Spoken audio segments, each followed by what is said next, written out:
Oh, hi. Hello there.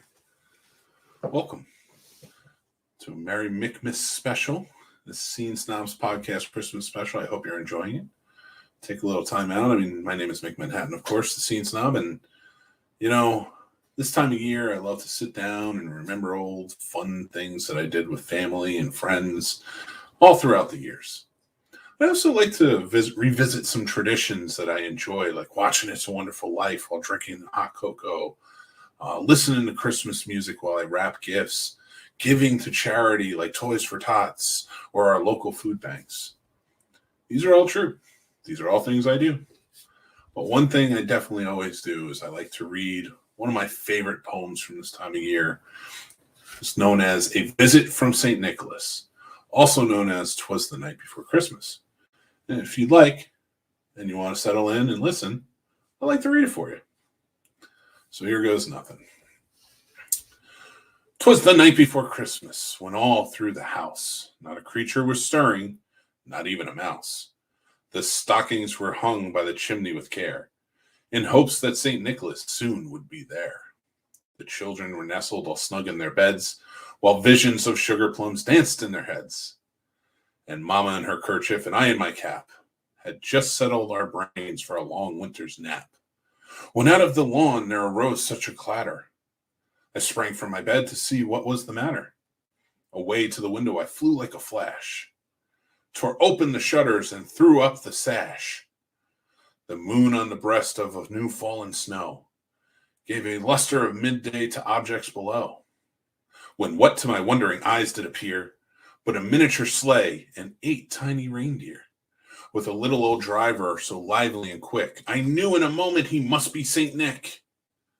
The more rapid than eagles, his coursers they came, and he whistled and shouted and called by name, now Dasher, now Dancer, now Prancer and Vixen, on Comet, on Cupid, on Donner and Blitzen, to the top of the porch, to the top of the wall, now dash away, dash away, dash away all, as leaves that would be before the wild hurricane fly, when they meet with an obstacle, mount to the sky. So up to the housetop the coursers they flew, with the sleigh full of toys, and St. Nicholas too. And then in a twinkling I heard on the roof, and the prancing and pawing of each little hoof. As I drew in my head and was turning around, down the chimney St. Nicholas came with a bound. He was dressed all in fur from his head to his foot, and his clothes were all tarnished with ashes and soot. A bundle of toys he had flung on his back, and he looked like a peddler just opening his pack. His eyes, how they twinkled, his dimples, how merry. His cheeks were like roses, his nose like a cherry. His droll little mouth was drawn up like a bow, and the beard on his chin was as white as the snow. The stump of a pipe he held tight in his teeth, and the smoke, it encircled his head like a wreath. He had broad face and a little round belly that shook when he laughed like a bowl full of jelly. He was a chubby and plump, a right jolly old elf, and I laughed when I saw him, in spite of myself. A wink of his eye and a twist of his head soon gave me to know I had nothing to dread. He spoke not a word, but went straight up to his work, and filled all the stockings, then turned with a jerk, and laying his finger aside of his nose, and giving a nod, up the chimney he rose. He sprang to his sleigh, to his team gave a whistle, and away they flew like the down of a thistle. But I heard him exclaim, ere he drove out of sight, Happy Christmas to all, and to all a good night. Thank you, everybody, for watching our Christmas special. Thank you for always being a part of the Scene Snobs family. We appreciate you. Merry Christmas to you and your families. If you don't celebrate Christmas, happy holidays to all of you. I wish you warmth, kindness, and all the grace and glory, and I appreciate you. Happy New Year. We will talk to you soon. Take care. Welcome to the Scene Snobs podcast.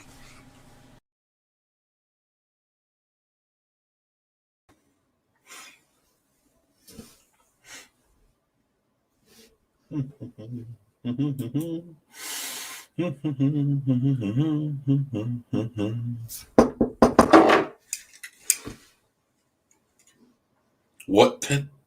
is that? Ah, Casey. Good evening, my friend Mick. How are you on this fine, lovely evening? I'm much better now that I get to see you, my friend. How are you? I'm doing very well, preparing myself for this festive holiday cheer. And I see you're all geared up here as well, ready to rock and roll and enjoy some tubular days and festivities. You know, this is the time to really get into the spirit. You know me, I love Christmas. It's my time of year, and I love Yeah. spending it with my friends like you, sir. And you know, I have a lot of traditions I like to go through. One of them is singing. Would you care to Yeah. The join me in a classic little song? carols. Here we go. Let's deck the halls with Halls with boughs bells of of holly. holly, fa Fa la la la la la la la la la la la la la la. la. 'Tis Tis the the season season to to be be jolly. jolly, fa la La la la la la la la la la la la la. la. Don we now Now our our gay gay apparel, apparel. Fa fa la la la la la la la la la la la la. la. Troll Troll the the ancient ancient Yuletide Yuletide carol. carol, Fa fa la la la la la la la la la la la la. la. See Beautiful. the blazing Yule before us. La la la la la la la la. Strike the harp and join the chorus. Fa la la la la la la la la. Follow Follow me me in in merry merry measure. Fa measure. la la la La la la la la la la la la la. la. While I tell of Yuletide treasure. Fa la la la la la la la. And there it is, everybody. Welcome to the Scene Snobs podcast Christmas special. Merry Mickmas to all of you and a happy Mad New Year.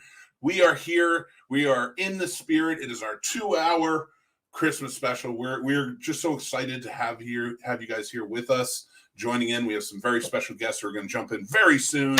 We're terrible singers, we know, but just have fun with it. It's amazing. It's about the spirit, by gum. And as long as you put the Holy Spirit in it, you'll feel good, I guess. I mean, that's what I've been told for 30 some odd years.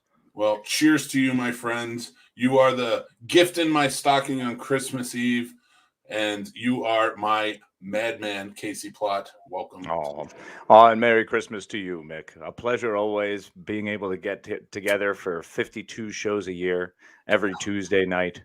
And just, More than that. well, yeah, but at least those, bare minimum those. And that's the important ones. And you know what? I'm so excited to do it. This is our final live show of the year. It is. We're going to be able to take a break for 2 weeks and chill Yeah. out. Good timing for me because, I have to endure this happy COVID Christmas. Yes, my friend. Just so everybody knows, Casey is quarantined. He was exposed, and but we wish him well, and we love you, my friend. Yeah, man, really, the only message I can send to anyone is if you think you're fine one day and you go, but I really should probably go and do that grocery shopping that I really need to do and not put that off. You should do that. Well, you know me, man. I'll be here, and I'll be on vacation, so if we can help, we will. I appreciate it. Yeah, just leave stuff by the door. I'll just have orders. Just I can get that done for you, my friend. Instacart is a hell of a thing. It really is. I appreciate it. So, my friend, I'm excited to see you. And again, we have so many great fun topics planned for tonight, and we have so many great guests, and it's just going to be a great time. But we're not at Christmas yet. I mean, days away. We got to talk about our geek stuff. We got to open a show, give the people what they want. Is that what the people what they want? I thought they wanted more singing. Oh, okay. We can sing more. Or would you like me to give you just nonstop Spider-Man spoilers for them? Since you're in COVID and you're in quarantine, you can't go see it. Yeah, no, that's terrible. If you could not do that. Like I've belittled myself to the point where I'm like, could I find a cam version and just stream that online and just be like, please, I'm chomping at the bit. I must see this movie. We're snobs. We're not just weathermen who run around and watch anything that shows up. I know I have to do it right because I won't be happy with myself. I know. You're a good man, Charlie Brown.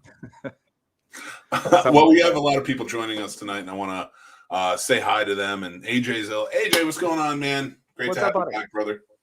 My internet just came back up. I missed it. You will be able to catch it. It will be our singing will be in the recorded version on YouTube or any podcast platform after. I don't think you can say you've been missing it, buddy. That's true too. We did not do we did so much better when we practiced early. We really did. Always better in rehearsal. Always. We were jazzing it up. We're like, yeah, this is fun. Deck the halls with bells of hell. And we were having so much fun. And then like we went live, and of course I was like, what? Go faster. Or slower. Slower or faster. I was like, I don't know. What did we say we're doing again? But it was a lot of fun. I'm confused. I thought I missed a few. Okay, no. So I did a short video before where I read "'Twas the Night Before Christmas." That is completely separate. That won't even be on that's just on this. That's not on anything else. That's just for the Christmas special.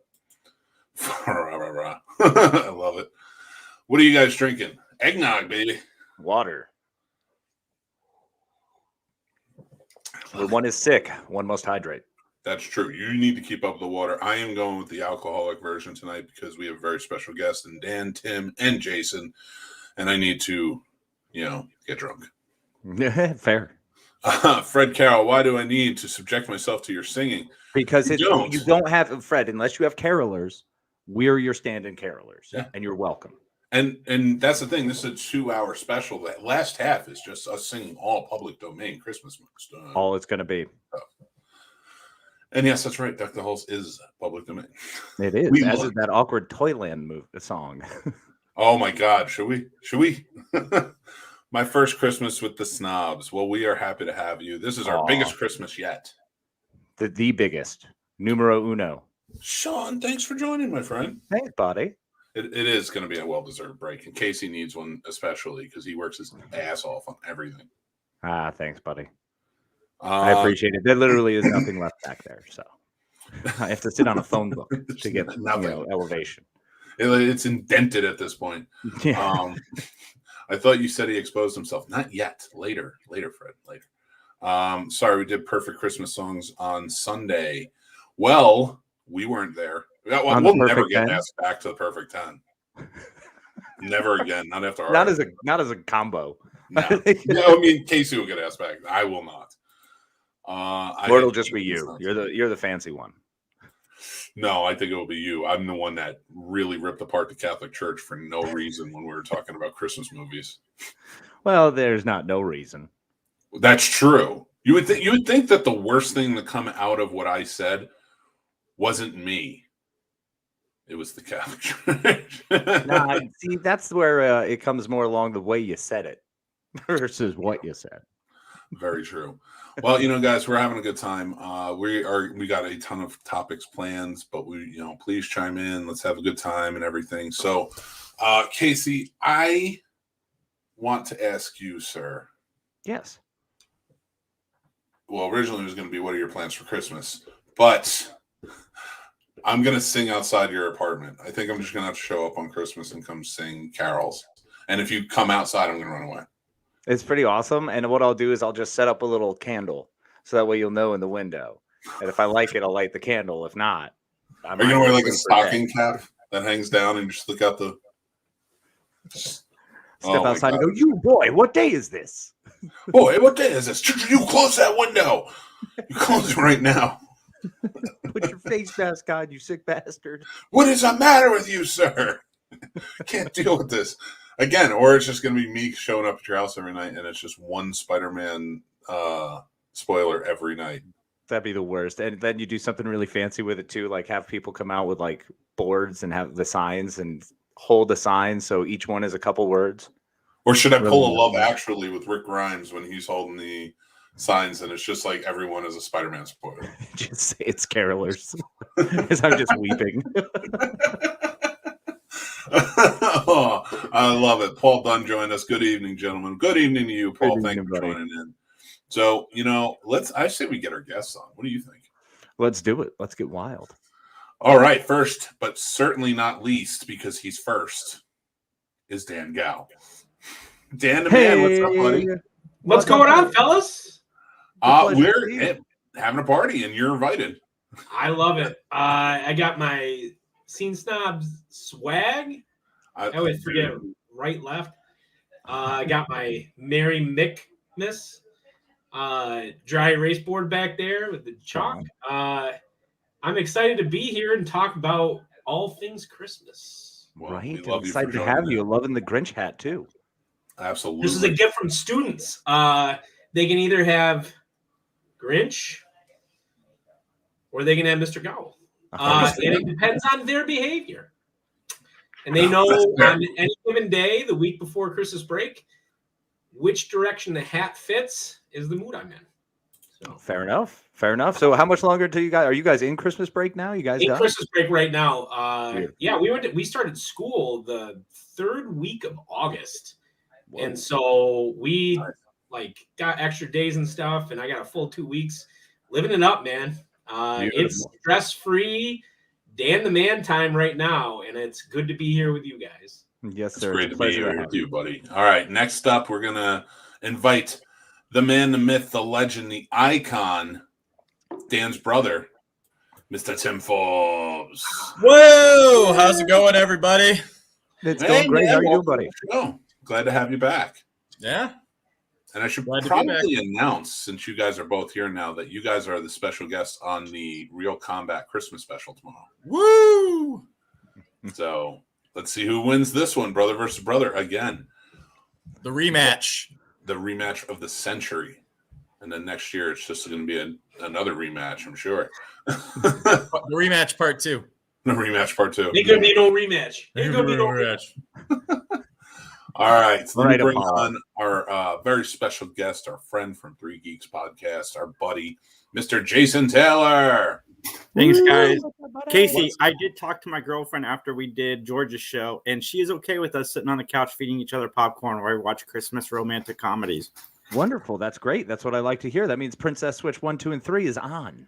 4. I'm sure 4 is coming next year. It's got to. Maybe we'll just plan for next year, and that'll be our other part of the Halloween special, is you and me just sitting on a couch, just tossing popcorn at each other. Can't wait, man. I can't wait. Well, we do have some guests that kind of showed up, and we said Paul. Hey, John, what's going on, man? Mick, stop talking to me. I will. I promise. I'll stop talking to him. But what's up? Thanks for joining in, buddy. Dan the man. George. Mick, didn't you post if anyone had spoilers that a person would win a trip to visit Stan Lee? I did. He did. Nick and I would show up at their house. But now I have the spoilers. So I'm good. Oh, now I feel like Thanos. And I'm just like, very one-sided. You mean with a terrible idea that you're just going to convince yourself was great? Go ahead. That was a great idea. Thanos was right. It's still genocide. That's fair. Sean, what's going on, man? Thanks for joining in. I'm cybernetic gross of Christmas past today, though. Why? Because it's Christmas, and you guys shouldn't have gotten a snack. I didn't get a snack. I can't be Master Shaker on Christmas. I have to be cybernetic ghost. What is it? Cybernetic.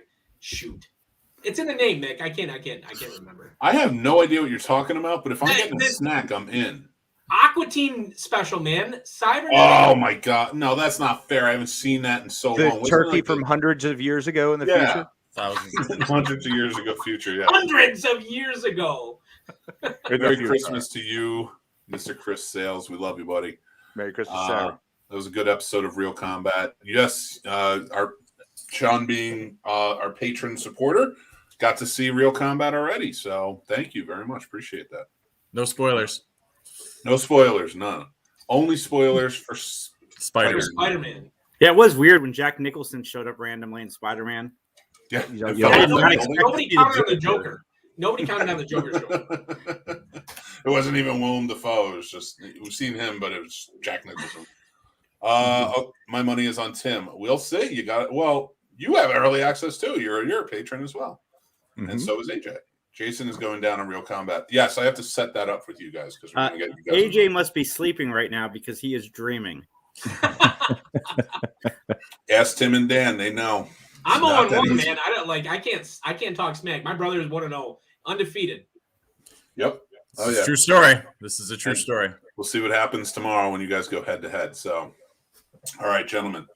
We got lots of topics to get to tonight. We got an hour and 45 minutes left to fill. And we're singing at the end of this, so stick around for that. I got the lyrics right here. Mick said I couldn't make up lyrics. Casey, I was going to make up lyrics. Mick said I couldn't. It's White Christmas, No, right? That's what we're singing? We're singing Jingle Bells. I was told Frosty. Well, no, Frosty is not public domain. That is not Oh, public come domain. on, Frosty. Nor is White Christmas. Oh. And I don't even know if in this climate I don't want to be singing White Christmas with 4 other white guys on a podcast. Hey, it was a song from the 1940s. Well, it depends on what you have for the after party in the back room, Mick, and then maybe we can have a White Christmas. Ooh. I'm just going to get to the topics. That's where the silk sheets come into play. All right, this is not my fault. Listen, I understand, John. I don't blame you for hunting people down for Spider-Man spoilers, but this is an important one that I think I should share that Paul is letting us know. So if you don't want to see it, cover your eyes. But Peter Parker is Spider-Man. All right, Paul, you're the first one on the list.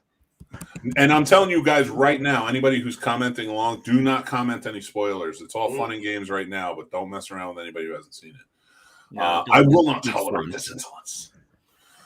All right, first topic up for the evening, and I can't wait to get into this one. And I'm going to start with Dan on this one because I just have a feeling. Oh no, I don't know. Uh-oh. Dan's I think the second oldest in this group right now, and to me, so I have a feeling like maybe he's seen some strange stuff, and that is the strangest Christmas tradition you've ever witnessed. It's my own, and I hope I'm not stealing Tim's. Every year at our cottage, my mom, bless her, who is a very kind person, would make all of us say something nice about the person who got us the present when we would get the present. And it made Tim and I feel so awkward every single year that we just started quoting Aqua Teen Hunger Force every time we had a present, because we had no idea. We were like, this is it was the most artificial thing in the world. And I love my mom to death, but it was the most artificial thing in the world because we were just like, we didn't like, it started when I was a kid. So I'm like 17, and you know what 17-year-olds are like. They're just like, give me these presents. And like, they're like, no, you have to say something kind. And you think in your head, you're like, it's easy to say something kind. In the moment when somebody's like, you have to say something kind, you're just like, and Tim had the number one response. He went with Old Drippy from Aqua Teen. You are very kind and very well-mannered with every single gift. And it was so great. I just got to be honest. Like, that was among, because I was talking to my wife about it earlier. I was like, I had answers to every question you sent us, Mick. And the one I was like, I really haven't experienced anything that strange. And she's like, well, what about your mom making you say like nice things about everybody? You always were so awkward. And I'm good in the moment usually. But when it came to that, man, I was just like, I had no idea like what to really say. I was just like, oh, you're a good person. Like Tim had the best response to it every time. And that's one of the weirdest ones I've ever had. Yeah, that one's up there. I had that one on my list as well. I think it's a great idea for a very specific family. Ours just never fit that bill. That was never our MO for Christmas. But I mean, so be it. But I mean, we survived and we made it through, and all the gifts were always great. And actually, generally very fond memories of Christmas. But that was always the one. Like, I think we only had to do it for the first set of gifts that you got. Was it just the first set? I don't know. Yes, but like, it was a tough first 10 minutes of Christmas. And especially with Aunt Flo. Remember Flo had to do it? Oh goodness, yes. Our great Aunt Flo. Can I tell a story about my Aunt Flo real quick? Oh gosh, sure, go ahead. Okay, so our Aunt Flo was. This is our great aunt. This is my grandma's twin. She is the hardest woman that I know. And I mean the hardest. She has a sign. So we go to visit her Sunday. She has a sign that says, if you're reading this, you're close enough to be my target. Like in her window. And she's like, what? Jesus Christ. Like I don't 74, know. Right? They're in their 70s, I believe. Yeah, like old school motorcycle mama type of woman. Okay. And her response to everything as far as a picture, a holiday, it doesn't matter. It's just this. And so she did like everything. And it like, so my mom would be like, well, Flo, you have to say something. The boys had to say something. You have to say something. And Flo would just be like,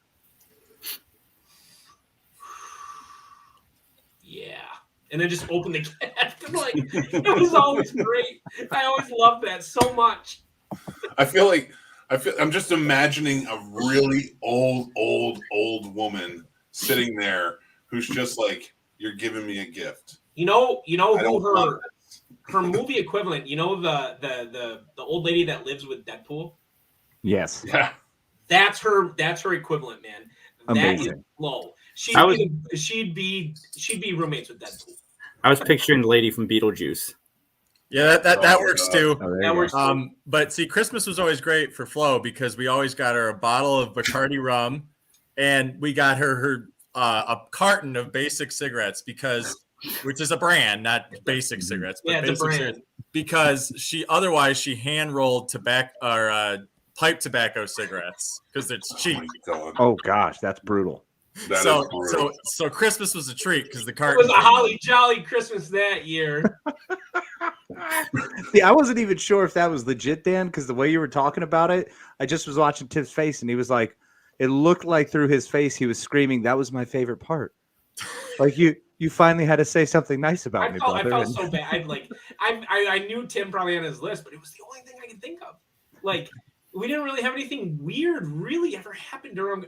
So when I was a real young boy, we used to shoot off fireworks. Yeah. Does that count? Yeah, I've seen those before. Some people. I didn't think that was that weird because until I was about 5 or 6, we shot off fireworks. But we never did.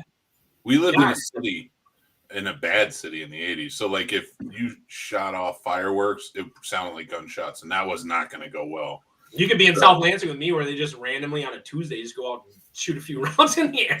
Well, that's exciting. Listen, they're taking out all their enemies up in heaven.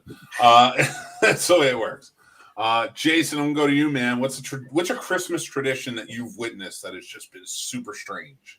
See, I haven't seen any. I mean, me and they pulled from theirs, so I'm going to pull from mine too. Me and my buddies used to do Christmas every year. We'd all bring, each person would bring something, a dish, and we'd all have a family style dinner, but it was with, your friends. But we'd always have our Jewish friend would tell the birth of Christ and the Christmas story. And eventually it became a tradition of him just trying his best to see if he could offend my mom. And, he'd pull in like He-Man or M&Ms and stuff. It was always a funny, good time story. But, that's the only thing I can think of. Yeah, I'll tell you one of my strangest traditions I was a part of. I was dating a girl. This is, 10, 11 years ago or whatever. And like her family was like super religious. And she was super into hooking up. So she was all about like, let's sneak off during the family Christmas party everywhere we could. Me being who I am was just like, well, listen, you got to go with the flow. It's Christmas. You got to give the gift of whatever they want, So I did that. But after we had gotten reluctantly, Mick, you were reluctant. I mean, listen, it's Jesus' birthday and whatnot. I'm trying to do it right. You were. As soon as that happened, I hope you were into his gift giving as much as receiving there, Chief. Now I'm hoping you had not like Batman. Batman only takes; he doesn't receive. No, sorry. He only receives. I'm a giver. What can I say? Especially around the holidays. Listen. All I know Nick is was making it snow. Oh no! Come on! Out of his penis. Treating her poorly, and it wasn't me initiating. Katie! Hold on, hold on. Oh, you weren't initiating, therefore you just go, oh, it wasn't me. I wasn't. I'm only partially bad. No, that's not even a strange part. What I'm saying is... Oh, what's the strange part? So we hooked up, but like I said, our family's very religious, and I didn't realize that at the family Christmas party, what they did was they would set up chairs in a circle in the living room, and like the main family sat in the chairs, and then like extended and everybody sat out. But if you were like the boyfriend or something, you sat in a chair. Yeah, that was not fun considering we just got done and went right and sat in the chairs and talked about things that we love about Jesus and not Christmas. Not Christmas, about Jesus. They see. And, you know, they would read from the Bible and everything like that up until about midnight. And I was just like, this is the worst thing either I've ever done or I've ever experienced. At this point, I'm thinking experienced, but not. And it actually isn't the worst thing I've ever experienced, but it was definitely a rough one, and it was strange. Was it the sex or the circle that was strange? A little bit of both. I'm not gonna lie. Fair. I wish they would have made you confess your sins. That would have been, more interesting. What have you done in the last 24 hours? I'm sorry for my sins. Don't go in the broom closet. Well, my confession would only have been, don't go in your broom closet. Have you seen your daughter's room this morning? I'm sorry. That was bad. I shouldn't have said that. No, it's a great story. Come on. I don't know if it's a tradition of any sort, but it's funny. I know, right? No, I would love that tradition. Just talk about Jesus right after sex. Could you imagine that? Now, everybody takes stock in that. And I'm just talking about on a regular day, not Christmas Eve. You know, like, hey, like just lapse into Latin afterwards, be like, in nomine Patri, Filii, Spiritus Sancti. Like, just turn it real horror. Like, afterwards, and be like, just double check real quick to see, like, if she has a sense of humor. It's going to turn into Red State real fast. Oh, no. Oh, no. Man. So, I love this. Yeah, what's Casey's tradition? That's weird. For weird traditions, I don't. You know, the funny thing is, Mick I brought this up when I was trying to go over them. I don't have any. I don't have a single one that anyone would look at and consider weird because we don't have any real traditions. You know, it's you wake up in the morning, you open presents. Sometimes you waited for parents to actually come out with a record, like the camcorder. Mm-hmm. You know, that big monster thing. That was pretty much our tradition, was wait for that. And that was it. After that, it was just no holds barred. There was none of this, let me tell you how much we love you or things we appreciate about you. No. We didn't do any of that. We didn't have any of that. We ate, you know, eventually we hung out in our PJs all day. There was nothing special, man. Our Christmases were pretty boring. I feel like this is a missed opportunity by the madman to say, and then, you know, we would pull out the, you know, VHS camcorder and then the circle jerk would begin. And then, but yeah, it just turned into a whole aristocrats thing. Oh, yeah. So then, you know, the kids come out and they just take get the really shit on stage. As raunchy as you can with it. And they'd be like, no, I was just joking. Just start doing snow angels in the shit right there on the carpet. Oh, you know? Oh my God. All right. I'm moving on to the next topic. Next topic. Before this we gets call any the darker. aristocrats. I don't know. What's up? I love it. It's great. But we're aired on TV, buddy. Tim didn't go, though. Tim might have something that I don't. No, I mean, you and I had the same idea as far as weird ones. Now, something that might happen later. I do believe Dan and I are the only two that chug eggnog every holiday. We haven't prepared.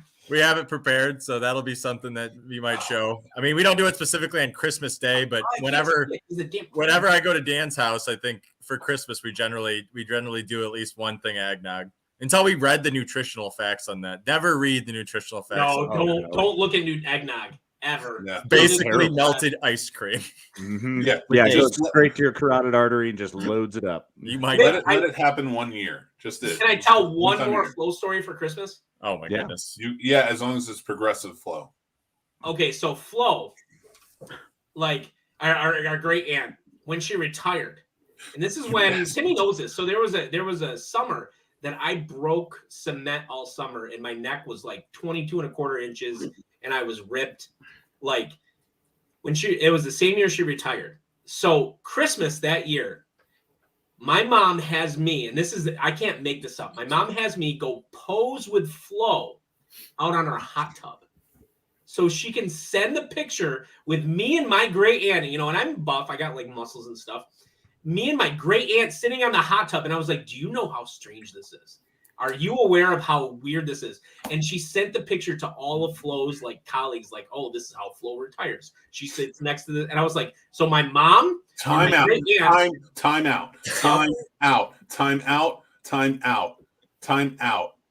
How the fuck did you not start this whole thing with that story?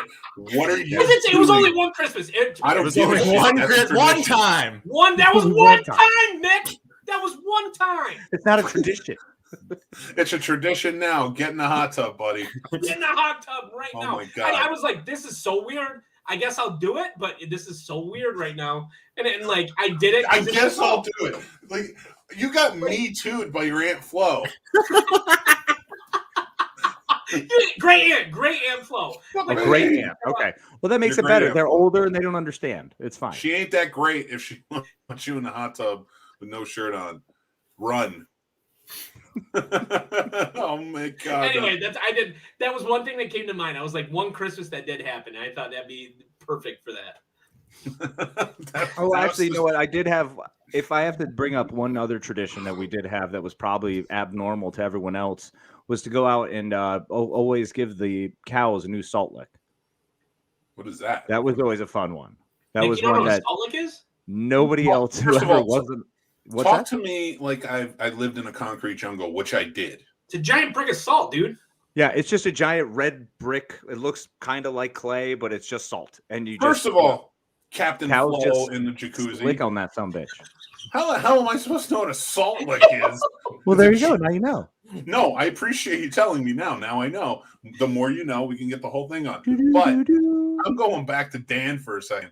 How dare you, you indignant bastard? You don't know what a salt lick is? No. Come on, Nick. It's in the name, bro. I don't know what that, like a cow lick, like in the hair, like that's completely different from what I understand. Well, that's There's totally different, yeah.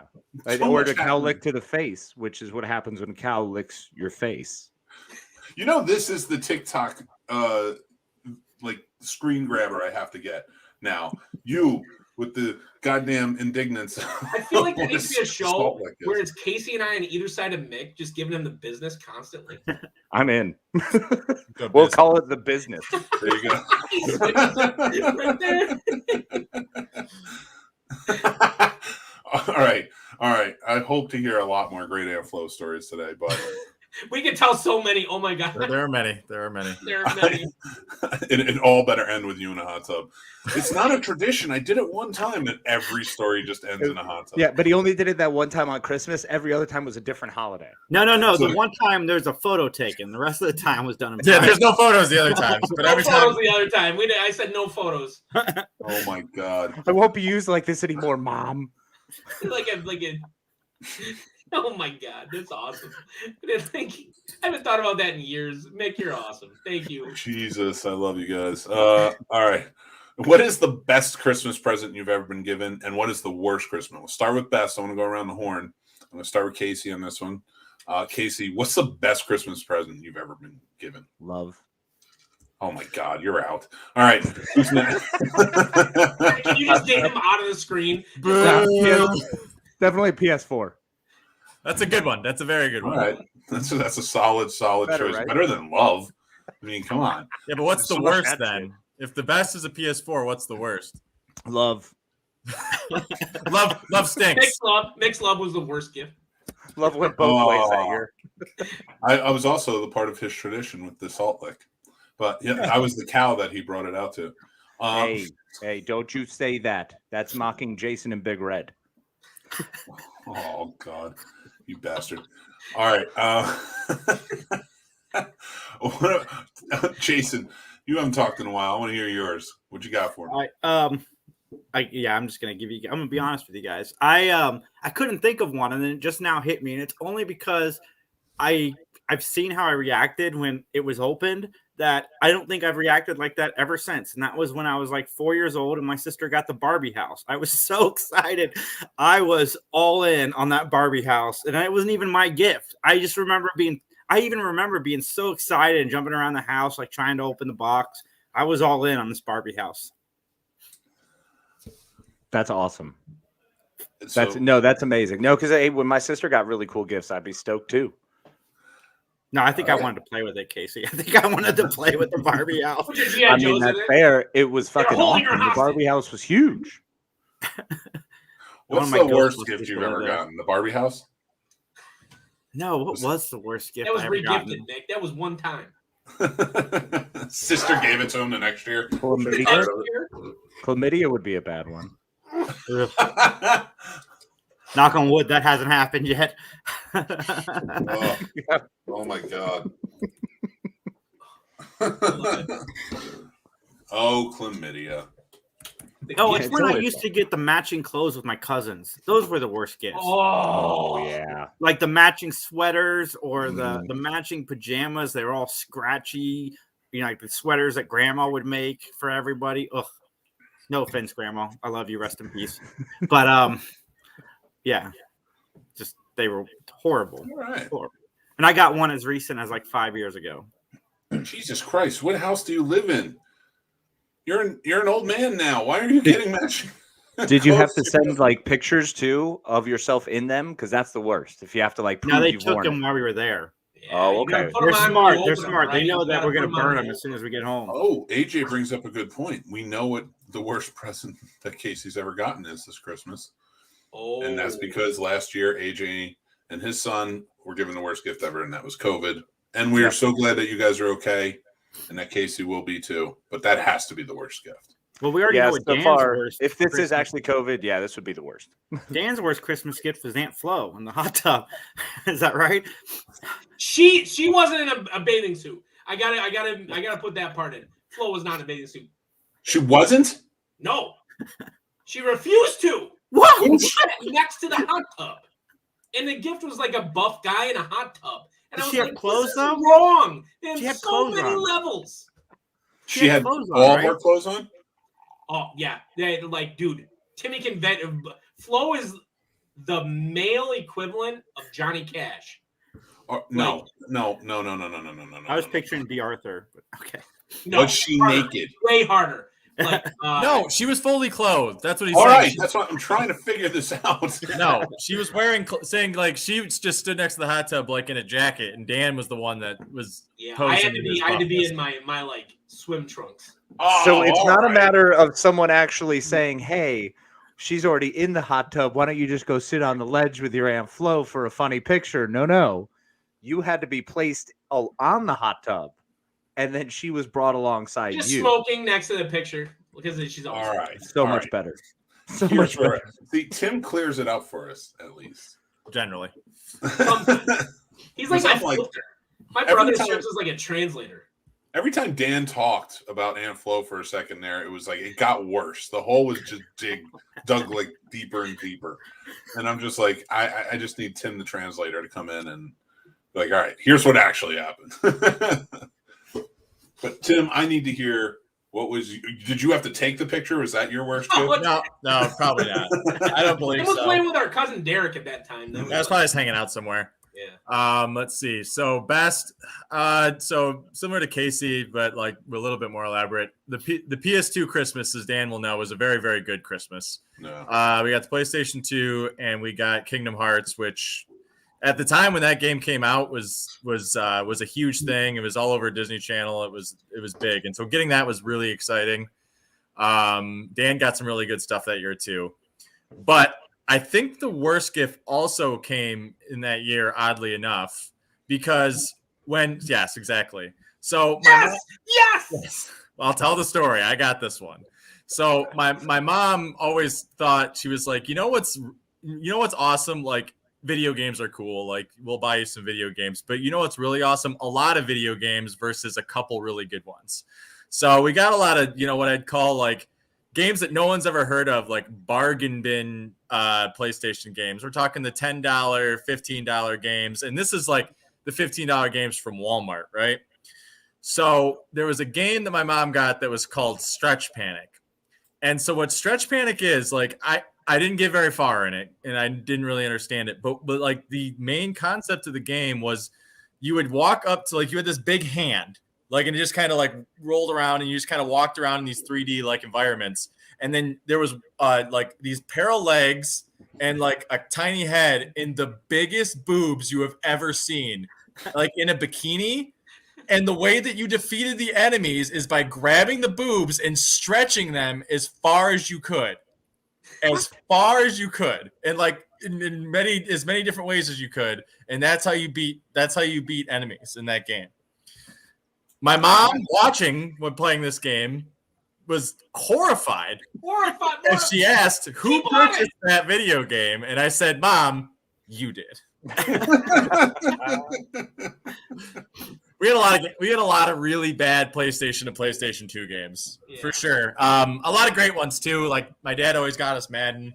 That was always great. We played a lot of that, and then there was some, we got some good ones mixed in there. Usually we had like the one that we wanted that we put really high in the list, and then after that it was, well, $5 $10 games are better than one $50 game, and it was like, yeah, maybe.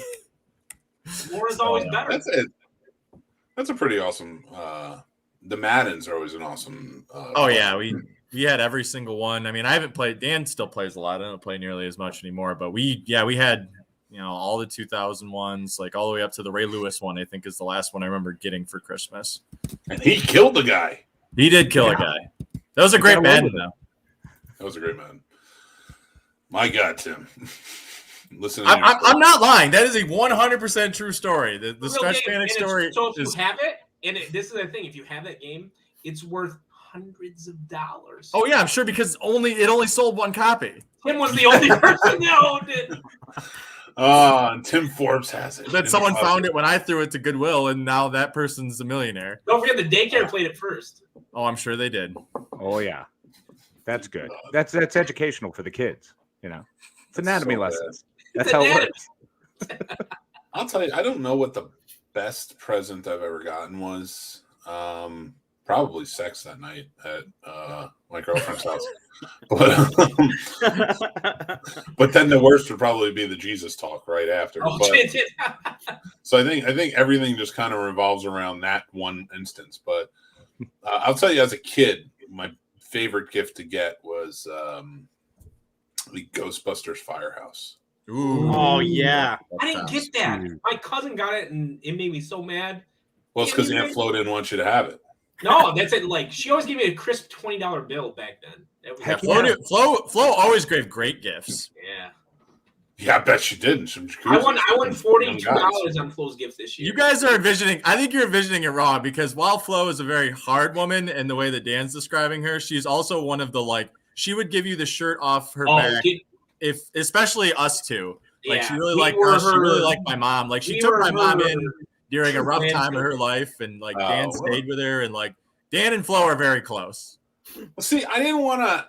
In a non-dirty way, you bastard. No, not in a dirty way. No. Beautiful thing. It's a beautiful thing. No one's sullying it, Mick. All right, no. I'm Mick not was thinking it. He was thinking. I saw it. No, it wasn't. What I was thinking was when. This is so bad. When Tim said she would give the shirt off your back, that of course means a giving person who would do anything for somebody to help them out. And that's a wonderful thing. But I was envisioning that from Dan's point of view earlier, she was the type who would put the cigarette on your arms and then give you the shirt to cover up the cigarette burns. Goodness, no, not at all. Not even remotely. Wow. She was a very kind woman. She to us. Does anyone else have any lovely family members we'd like to sully, Mick? There's no sullying. She would be laughing. She'd laugh. Honestly, she'd be like, Jesus fucking Christ. Oh, these fucking bastards right here. Oh my God. And then she'd keep watching. Oh my God. Dan and Flo are very close. Tim is not helping the stories here. He has clarified a lot, though. You got to give him that. Tim is the translator. Most days. And the graduate. Your mom's fun since the graduate. I want to thank you for inviting me on tonight's show. This has been one of the best moments I've ever had on the Scene Snobs podcast. You just got to let Dan and Tim talk. That's all you got. What's a highlight when Tim and I come on, because we did oh man. Next year, Mick interviews Aunt Flo. Oh my God, Tim! How can we make that happen? The internet will never work there, and you can't get around. No, we got to do this. No, Tim, we have to make this happen. We'll talk about it later. This is Christmas. Later shows. Focus, gentlemen. I want that to be the tradition on the Christmas show every year. Live looking. Tim, tell me, Alex is just peeing herself right now, laughing. Imagining Flo on this podcast, Okay. What the fuck is going on right here? Jesus Christ! Is this the internet? Next topic. How many of these people are on here? Holy shit! Who didn't tell us about their gifts? I did. I talked to my wife about this, Best gift. And I was gonna say the best gift I've given. Are we saying the best gift we received or given, Mick? You can take your choice, whatever you want to do. Well, I mean, I proposed to my wife on Christmas. Oh God, that's like being at a game and you get on the big screen and you're. Well, I mean, like that's. I'm kidding. I was really nervous and everything, but the best gift I've been given. And this is gonna be so random, but Tim already knows the answer to this. My brother already knows the answer to this. It's sitting right behind me. It's right here. Oh. The He-Man Christmas special. Oh yeah, man. Dude, I watched this live when I was a child. Yep, same. Oh, Yeah. I love this. I watched this non-ironically when it's not Christmas. Well, who gives it? This is top. If not top 10. Oh Because sometimes you need Orko to remind you the spirit. I get it, man. That's well, true. And then Skeletor teams up to overcome, and like I don't know, man. Right here, like. All right. We got to ask now. I bought this man a Gen 1 Optimus Prime, and his favorite gift is a $5 Meyer find at a bargain bin. I mean, I did dig for it. But I'm a simple Tim, he literally has like 5 or 6 things I have given him behind him. And he turned around and I'm like, oh, man. I felt really like touched for a second. Like, oh, he's going to really something I gave him He-Man meant that much to him. And literally the only thing I didn't give. And when my brother got that for me, so you know what our new tradition is every year I have to watch that. we do watch it every year.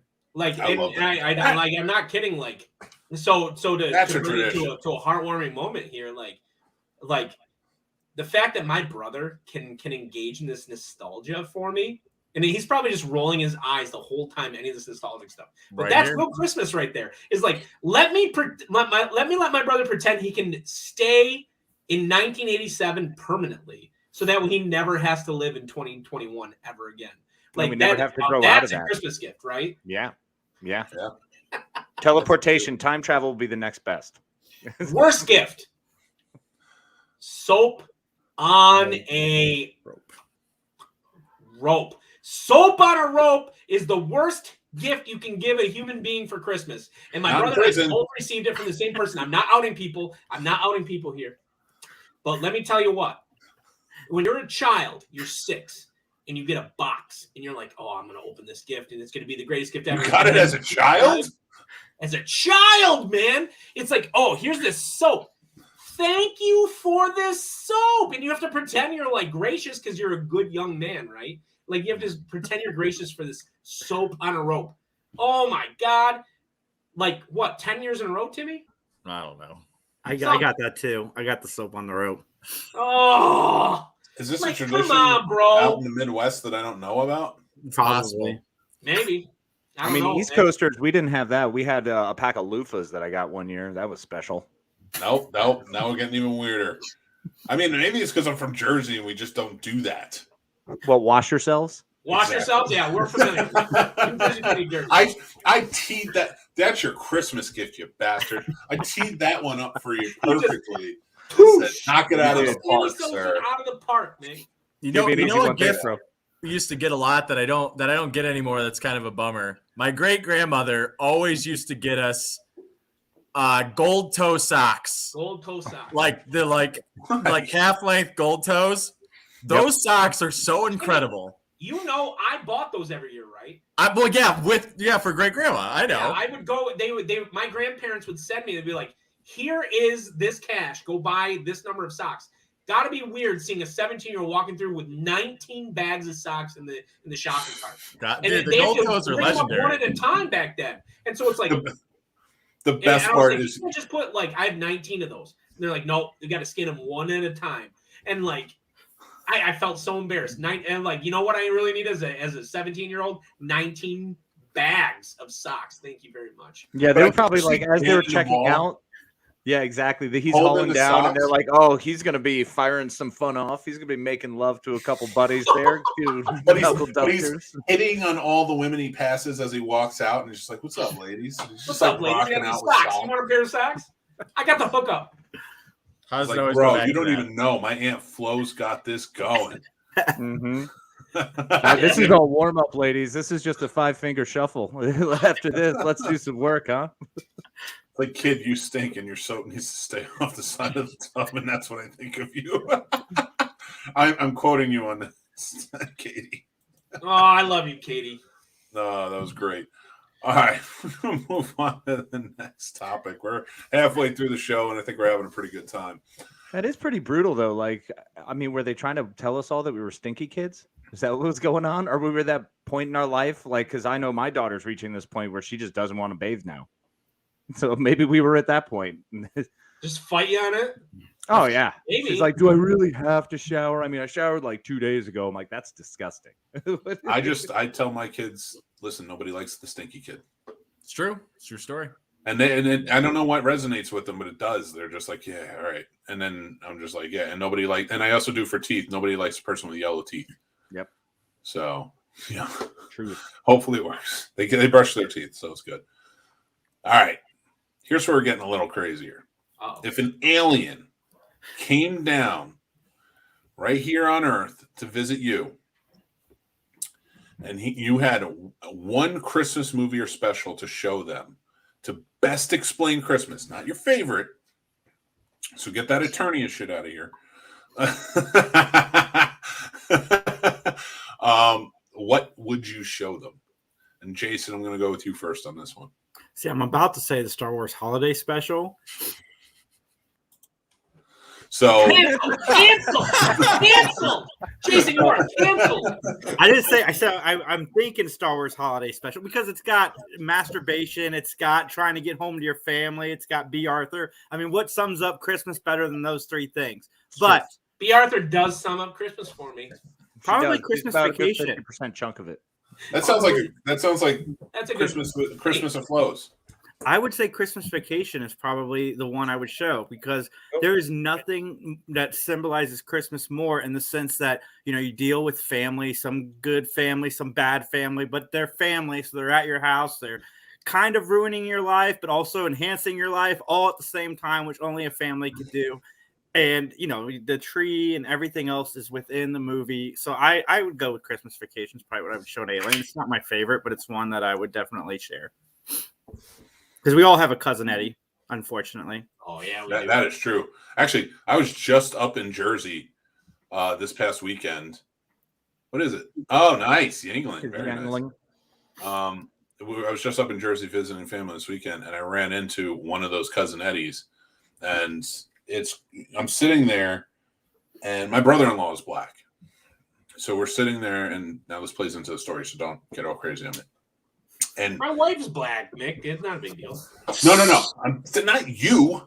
Make my best friend. People listening. And he's just this old guy we never see. And he was sitting there, and he said something stupidly racist. Oh man, I hate that. Not to like offend. You know, one of those old people that just say something. They're like, yeah, you know how it is, blah blah blah, whatever, you idiots. That old type of timey thinking. And my brother and I are the only ones sitting in the room.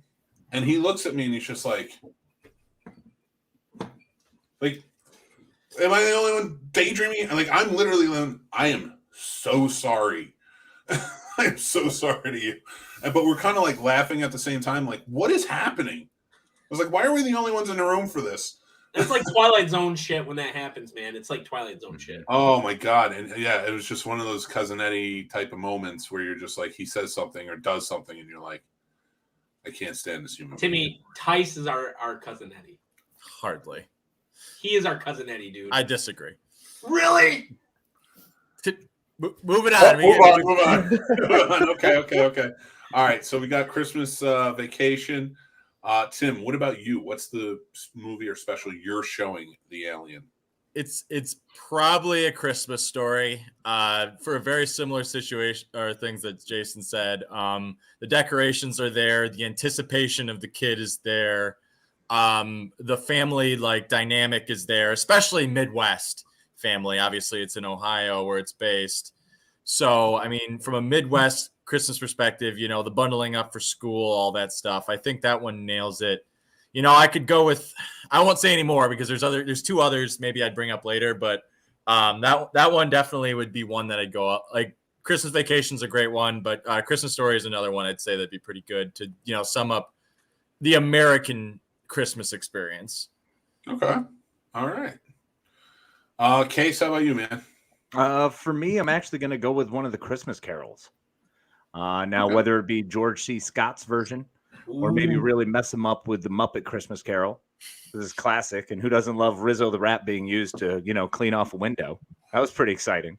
So I would say that's probably one of the ones I would use. It gives the full experience of, Christmas and what it means and seeing someone's heart change and what our hopes for the Christmas spirit truly is. And the lessons that we learn through this one time a year that we celebrate one another. How great is coming together and really sharing love. So hopefully that would do it. And especially, Bob Cratchit. I think showing his story alone would have some aliens really rethinking some things about who we are and the way maybe collectively we take care of one another. Chris, I agree. I think that's a good modern one to show the aliens. 4 Christmases. Oh, 4 Christmases? Great. Yeah. Very. All right. Who does? I'm sorry. You love 4 Christmases because that is brilliant. When that little baby throws up and Vince Vaughn is hurtling, it's hilarious. Oh, I got moved. You told me I had to be in the middle of you. Yeah, I want to give you a hug, Nick. Look, everybody give Nick a hug. Oh, big Christmas hugs. Christmas Muppets I want to prepare the aliens to be bombarded by with Earth ghosts. Die Hard. Your mom's fun. Oh. All right. So Dan, before I go, I got to hear yours, man, because it's gonna be. Oh man.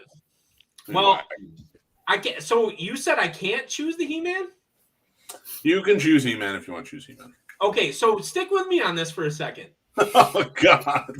Because I am choosing He-Man. Like, not only do He-Man and Skeletor team up, and that's it. The real season is about pleasing Nick. And it's about pleasing as many people as possible. And Skeletor teams up with He-Man during that special, dude. And the question is, if you really want to mess with, do you want to mess with the aliens or do you want to be honest with the aliens? Well, no. I mean, I think the big thing here is just showing them what Christmas is. So if it's just showing them, because if it's messing with them, I'm going Aqua Teen, of course. But like, if I want to show them the spirit of, so don't forget, like the literal spirit of Christmas is in that special. Like it's an actual spirit. Yeah, I get that. But what I'm saying is when He-Man and Skeletor team up together, who are they pleasuring? Me. She-Ra? I believe he's saying audiences want it. So therefore, man. No, they save the kids. They save the kids from Earth. The kids come from Earth to Eternia. Actually, you know what? I dogged on it, but you know what? Christmas special from Star Wars is similar in that, right? Like the kids come from Earth to Eternia. That's and true. They team up together to help the kids. And it's all about togetherness. And I maybe I'm just on a big. I think Dan just confused the Christmas special with the Ewok specials. I'm pretty sure. One now. It's just one big Christmas special. Yes, you just did. Oh, did I? It's all right, man. No. We all black out during the Christmas special of Star Wars. Like you get Chewbacca's grandfather in that machine and then black out. I saw it once as a kid. They re-showed it once as a kid. I'm a little too young. I was born in 1983. I saw it once as a kid in 1988. And then the second time I saw the Christmas special, my brother showed me. How'd you find that, Tim? It was on YouTube. Was it? Okay. That's and I think Disney Plus is going to bring it soon, I was told. Yeah. What, the holiday special? Yeah, they're going to put it in 4K. Wow. Who wants to see that? Does not need to be in 4K. Yeah. Oh, dude, come on. B. Arthur in 4K? I'm in. I'm all in, guys. All the time. Pump the brakes on your B. Arthur, bro. It's far better than the Star Wars Christmas special. Any Golden Girls Christmas special. And they have like 8 of them.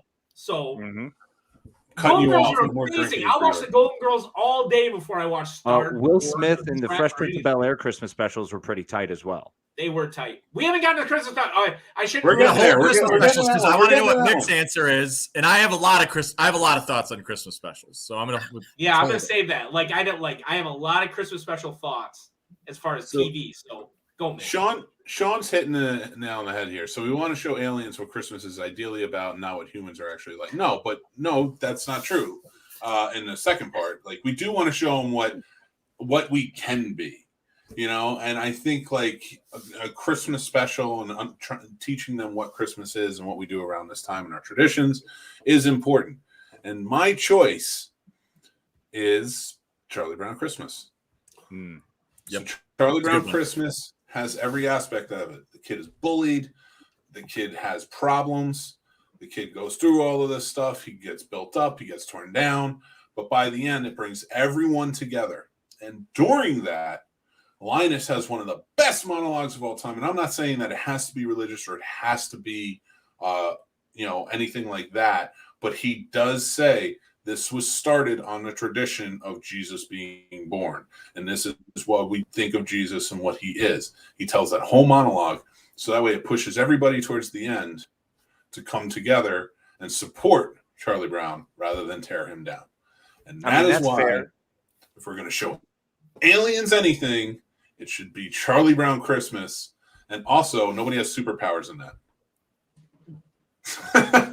It'd be really interesting to see what they found out, like how the aliens felt after discovering that like Christmas was a tradition that was created after like the pagan tradition of Yule, and it'd be really fascinating. So hopefully they don't read too much into history and learn anything. As long as they stay dumb. Stop shitting on my choice. I didn't shit on your choice. I shit on Dan's choice. Casey, you want to drop some history bombs on here? Is that what we're doing? What's that? History bombs? You want to throw some? The question was about Christmas. The question, and we're talking about American Christmas, which is essentially created in the 40s. I didn't know we were being so Amerocentric here. Where did that come from? So what else do we show? We're just five Americans here trying to be honest. Santa Claus versus the devil. I'll show that right now. That was a worldwide Christmas right there. Oh wait, that's for tomorrow. That's the Mr. Hanky's Christmas poo. That was a good Christmas. Oh, there we go. I'm telling you, if you show an alien a singing turd, I feel like that alien is just going to be like, let's obliterate these people. Or they're going to be more curious, like, how do we make it sing? And then it'd be a lot more probing involved, and nobody wants more probing. Now they'd be making us all shit to see it sing. Oh, God. All right, we're getting into the second hour, everybody. We're going to start our other topics going on. And the next one is going to be our best lists. And I hope you guys came prepared. Because I want to start off. We're going to talk about Christmas movies, Christmas specials, and Christmas songs. Now, I want to do like a top 5 here for everybody so we can kind of keep it going. But for me, starting off with just movies first. And now it's not necessarily my favorite, but they're ones that I have to make sure I watch every year. And that's why they're on this list. And that is It's a Wonderful Life, Scrooged, White Christmas, what's the other one that I need to watch that I can't think of at the moment? It's not my fault. I blame you. I blame all of you guys. So we're just listing them, Mick? We're just going to fire them off? Well, no. I'm just listing mine off because then I'm moderating. So that's why I'm going that route. Then we can just kind of go on and off with everybody else. But I can't remember the other two at the moment because Dan threw me off with Shira's picture. And I'm getting a little excited. So, Tim, what do you got for me, man? Take that drink. You take that top 5? Is that what we're doing? Yeah, I mean, just throw out 5, I guess, so that way we can kind of keep going. I really like Bad Santa. I really like The Grinch. We actually, as a group, watched The Grinch before Joe Bob last week. That was really fun. Nice. I've really started liking watching Christmas Evil a lot. I think, again, a very Midwest movie and just absolutely hilarious, like in its concept. I said White Christmas. Charlie Brown Christmas is up there too, of course. God, we watched so many of those corny ones, but I don't think there's any that are essential. Love Actually probably is up there as well. I love that movie. I know it has its problems, but I like Hugh Grant's story alone has me completely enthralled. Yep. So that, like those are my 5. I watch Die Hard with my father-in-law probably every year now. That one always comes up. Die Hard is my favorite movie in the world, but I do feel like it's become quite a tradition to watch that one. So those are probably like the ones that are up there. I'm more of a Christmas special guy, but as far as movies, those are the good ones. Oh, Elf is another one for me too. Gremlins. Gremlins is strong. Yep. And Katie, completely. That's awesome. We should absolutely introduce the aliens to the Japanese Christmas. I would be for that, but if the alien wants to hook up with me, I'm going to introduce him to Dan. Hey man, why close doors? You have no idea. They could be awesome. They could be hot. I can't captain. Just saying, they could be hot. I can't. In my 20s, sure. I can't do it in my 40s. What, alien humping? You can't alien hump in your 40s? I can't do it. I'm not Riker. I'm not Kirk. I can't do this. Oh, come on. You got to be Riker. When the world is in doubt, be Riker. My back is sore. I can't do it anymore. It's too many. That's why you got to box and work out, man. Hey. Like, you get to keep the back nice and loose so that when the aliens come, you can be Riker. Listen, my knees are barely holding together as it is.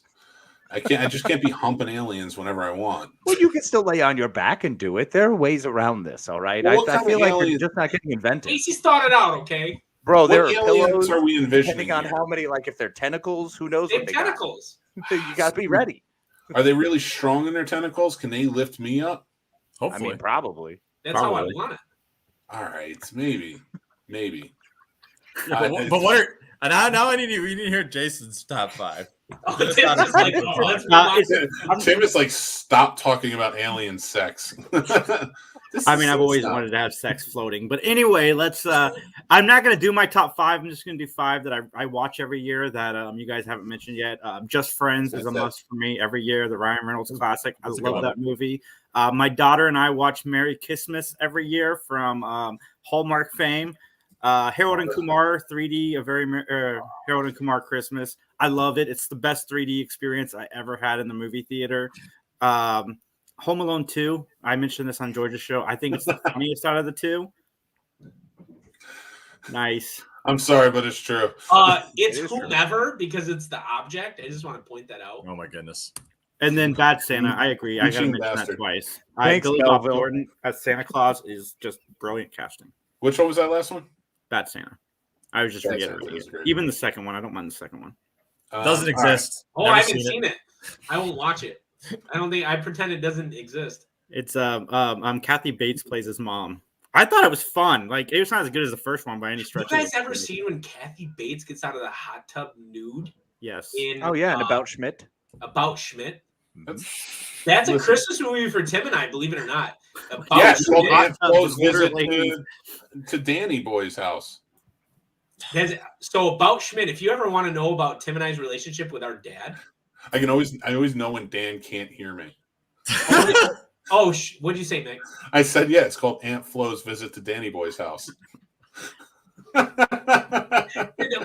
you ever want to know Tim and I's relationship with our dad? About Schmidt is what would happen if our father, Tim's father, my stepdad, had survived all of us. Listen, I'm a stepdad. We can be fathers too. That movie is what would happen if we had all preceded him, and we watched it with him, and I never saw him laugh so hard. And I turned to him at one point, I was like, this is kind of a not that funny. And he's like, oh, this is hilarious. And I was like, oh my God. So we would give him all of the business about Indugu and all the letters that he sends to Indugu. And Tim and I would give him the harassment, someday Indugu is the only person that's going to answer your text. And it was just that's a dark humor at the Forbes household. But that was one Christmas tradition right there, was About Schmidt. That's so ridiculous that About Schmidt would hold so much. Who knew that a Jack Nicholson and Kathy Bates nudity scene would hold so much meaning in your lives? It did. And we would just say people are gonna, and Tim and I would make this story about how we were actually still around and throwing paper airplanes through windows at him so that way he heard it and oh my God. I'm loving every bit of this. Who didn't I ask for yet? Casey? Yeah, I guess I've still got to bring mine up. Go. So Die Hard is absolutely on that list. I'd have to put Muppets Christmas Carol. Any version of the Christmas Carol, really, every year. Muppets has just kind of been the steady flow for the last two. See a worked flow in there too. And then we've also got, for me right now, Princess Switch, man. Princess Switch is one of my top Christmas movies. What is this Princess Switch? I love it too, Casey. It's on Netflix. I love this movie. So first of all, Vanessa Hudgens does a fantastically mediocre job. So I'm a big fan of that. She was just above average. It was perfect. It's the Prince and the Pauper, but with like love. So yeah, it's basically the Prince and the Pauper, and these two characters switch spots. But more importantly, this out of all of the Christmas movies that you see all year long, where it's always about a girl finding a fucking prince, and they always wind up together. And it's like, well, hey, where's Joe Schmo who gets a princess, right? In this movie, the Joe Schmo random dude finally gets the princess. Are you telling me that you want to be catfished by a princess? Casey, to be fair, they break up so they can have a sequel. Which is better because then they get together and they bring in the crazy like cousin. So it's awesome because then there's 3 of them. Jesus Christ. I love them too, man. I haven't watched the third one yet. The third one's amazing. For the it's wonderful because guess what? The third girl winds up with a dude as well. Of course she does. And next year it's going to be, there's no switching going on this time. I'm telling this. Why does a princess have to be with a prince in the first place? And fuck that prince. See, that's what I'm saying. Like, are we blaming the prince? Random dude. We're not blaming anyone. No one can blame. What did the prince do? The ordinary prince. Princess doesn't need a prince. Princess was strong enough on her own. She didn't need a prince. Now, the real question is: has Casey seen A Night Before Christmas? And a night meaning Knight. Yes, I have another Vanessa Hudgens. That's another Vanessa Hudgens. Yes, classic. I've seen so much more Christmas stuff than I have apparently. I love this. And 3 of us are going to start Hallmark Christmas specials next year. We're going to chat about all of them. Oh, I've seen a lot of them. Hey, put Katie's comment up I will. on the board. I will. Stop narrating this show. Mick's just going to wipe me off the side of the screen. You haven't been kicked out yet. Both Casey and Jason have been. And if this Princess Switch stuff keeps happening. Because it's amazing. And everyone needs to watch it if you haven't. Word. I almost want to because of you, but then I don't want to because it's the Princess Switch, and this name alone is making me realize I don't care. You will. You will care because it's the one out of A Prince for Christmas, A Princess for Christmas, Coming Home a Princess, A Night for Christmas. I mean, all these different ones. This is the one that's different. Good. Mildly. It's up there with Holiday and Handcuffs. Boom. Ooh, that's a good one. Or the 21 Dates of Christmas? 12 Dates of Christmas. I just watched that with my girlfriend. What about Dog Walker's Christmas? That's a good that one's. I'm out. All right, everybody. Am I lost? What are these things you guys are saying? Mick's just leave. He's like, no. Mick left his own Christmas special. Just leave us go. Just continue on. Can't do it. I can't do the Hallmark stuff. I can't. This isn't Hallmark. It's Netflix, bro. It's even better. It's not Hallmark is trying so hard to make Hallmark movies. They don't have to try, man. They just did better. They are produced slightly better. Well, they do have maybe at least with the Netflix, like you actually have celebrities in it. What, you're saying Mario Lopez is not a celebrity? No. Mario Lopez is a dream. Do you guys want to hear a story about Mario Lopez? No one wants to hear a story about Mario Lopez. My wife. Yes. Is it the Saved by the Bell Christmas special where they run into the homeless people in the bathroom of the mall? It's not. It still moves me every year. I can tell a good Mario Lopez story. Oh God, what's happening? It's about Mrs. Shake. Okay, all right. I like Mrs. Shake. You can talk. My wife worked in Vegas for 3 years, and Mario Lopez was at a bar with 3 of her friends, as well as my wife. And my wife mean girled the hell out of Mario Lopez to the point where he was so despondent he left the bar. What did she do? Did she say like we only wear pink on Wednesdays? No, so they were there. My wife and her friend Jessie jumped over like a rope, basically. Jessie? Private area.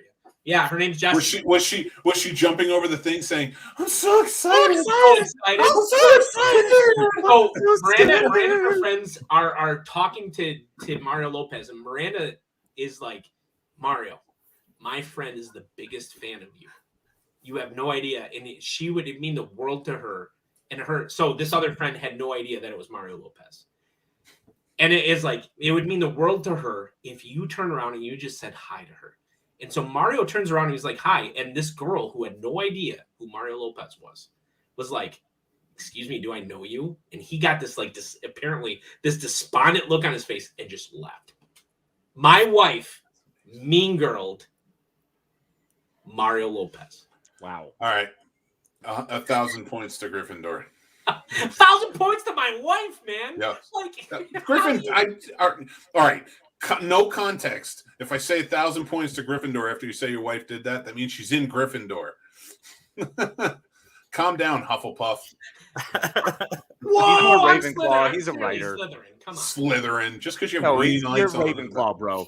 Just pump your brakes. Actually, you two would be Ravenclaw. You're all about like learning and shit.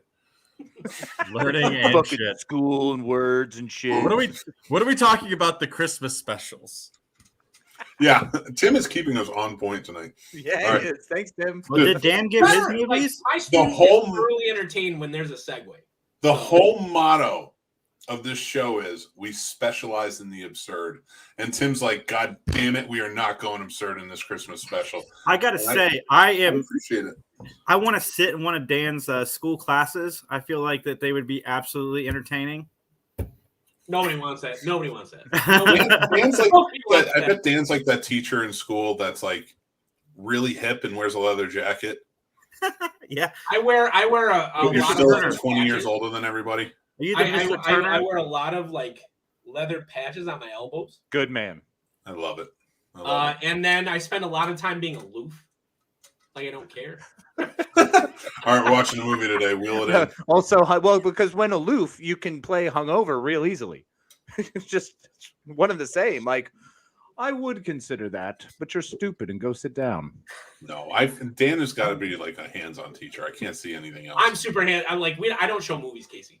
Like I did like zero movies. The kids like this is a reason, and like I don't like they do a lot of work. So they had to turn in a 5,000 word essay the day that Christmas break started.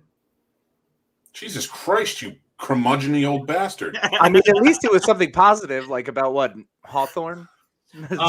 So it was on Of Mice and Men. Oh my! Yeah, and it was on a Mice and Men, and I gave them 6 nonfiction articles dealing with the Great Depression. That they If I was in your class and I just brought you a smothered bunny, would I just pass anyway? Did you put it next to a swastika and an extra like upside down like star or something like that? Like, a smothered bunny, man? It's a bunny. Yeah, but you're talking about a smothered bunny next to a swastika, bro. Are you on hate crimes, Dan? Are you okay? Yeah, I'm talking about a nice smothering a bunny would be a hate crime. Listen, like, Tim. Dan's my new favorite person. First of all, Tim, you're the I love this guy. You are the sexiest bastard on this show right now. You give us uggos over here. Well, I mean, Dan's pretty sexy. Casey's answer is just like go fuck yourself. No, we've got. I'm looking at 4 very sexy men right now. Pretty nice. So no, I get that we are all sexy, but like Tim is like next level sexy. So I'm gonna just make him really like uncomfortable. He's the face. He's gonna be the thumbnail of this video. Tim, if I buy a hot tub, will you come over for Christmas? Tim does yoga. These days, he's the one. You want him next to the hot tub. Oh, my God. That's right. No, I got his Christmas card, and I'm like, these beautiful people. I can't put this Christmas card in my house. No, I'm not shirtless for my Christmas card. It'd be like cooler if you were. Tim's like this. all Ultimate Warriored up. Just yeah, dude, that would be amazing. Oh, I want to do that Christmas card next year. You go for it. That's all you, buddy. I'll do that Christmas card with you, and then we'll just like we're gonna put Tim in the middle, like just I'll Photoshop. So okay, Tim would not want me to say this, but there's a photo I have of my brother that I could Photoshop into that. Probably. No, we can't do that to him. Yes, we can. What are you talking about? We absolutely can. Stop setting your sights to low. I like him. Mick wants to be friends with Tim tomorrow, guys. Yes, I do. I want to be friends with Tim tomorrow. Yeah, Dan gets a You pass. shouldn't be embarrassed about it, though. In all seriousness, he looks amazing in that picture. Like I And that's from a doctor. Does have a doctorate. Did I mention that I make my sophomores do this 5,000 word essay as sophomore in high school? First of all, I write professionally, and I won't write 5,000 words. I won't even write 5,000 characters. Although I'm very lazy. Like, the Great American Novel is not in my future. Tim knows the teachers I learned from. Yeah, I know you're a better writer than I am. I'm not saying that. Tim went to the same high school I did, obviously. And so for me, I want to be Keith Hamilton. I want to be the teachers I grew up with. And that's what they made us do when we were in high school. No, being pushed like that's a sign of a great teacher. Now I'm done being sentimental. Let's talk about some Christmas specials. Woo! Do it. Christmas specials. And Tim, because you have had to endure so much in this conversation, I'm going to let you go first with your Christmas specials. So ones that I just rewatched like 2 days ago that are really, really good are the Boy Meets World Christmas specials. Are some of the best Christmas specials ever. Not only are they funny, but they have great lessons that you don't even realize you're learning as they're happening. And then you have Feeney reading the Christmas Carol in 3 of them. They keep that going throughout the entire thing. Like, you don't even notice it, but if you actually watch all of them in succinct, you're like, wow, that's a lot of continuity that they worked in there. There's just great characters, great acting. Like, that show it's still untouched in my opinion. And the Christmas specials live in that existence as well. Obviously, Feeney is a great character to use in that position too. He's always that great conscience, that voice of reason, the lesson to be learned. So in the Christmas specials, he crushes it. We all wanted a Feeney in our school, right? Of course. Let's be honest. Follow us to college and on in our lives, just to always be there. I did not. I had a very different upbringing, I think. I love it. I just love the one where he comes over and they all fall asleep while he reads the Christmas Carol, and that is is just absolutely legendary. Accurate. I watched Boy Meets World from beginning to end, and I was in the same grade every year. That's awesome. So I even learned, remember when Sean teaches you how to fake sign a progress report? Yeah. That's how I got away with signing progress reports. Sean Hunter taught me that. So I learned things from that.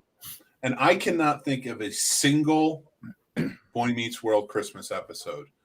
I'm not saying they don't exist. Oh man, there's the one where. What about the one where Sean works for the? He works for the mafia. Yep. Mm-hmm. I remember that, but was that a Christmas episode? I don't know. Because Corey comes and gets him from the docks. He's like, "Hey man, you got 2," because it's based on the Two Roads poem. Dan, what's the Two Roads poem? You can towards the version of Yellowwood and I. Exactly. Yes. The roads. Robert Frost. Robert. I couldn't think of his name. I said Frost. Yeah, Robert Frost. So that whole episode's based on that poem, and it's all about here is your moment of what you can do. You can take the easy money with the mafia. What's the Christmas special that's like that where it's that's the Boy Meets World one. No, there's a movie where they show 2 different Family Man. Family Man. Yeah, I love that Christmas movie. That's another. Yeah, that's a good one too. But Nick Cage at his best. But that is such a great example of Corey and Sean, and Sean being so easy to go on the wrong path, but having a good support system around him that prevents that from occurring. And I don't know, that was always a big message to me. But that's just one of many. But that's a great one. The one where Topanga comes over for her first Christmas, and they have to learn how to compromise and Yep. And Corey goes down to see his dad. Topanga wakes him up at 4 a.m. and she's like, "Don't you just want to talk?" And he's like, "No."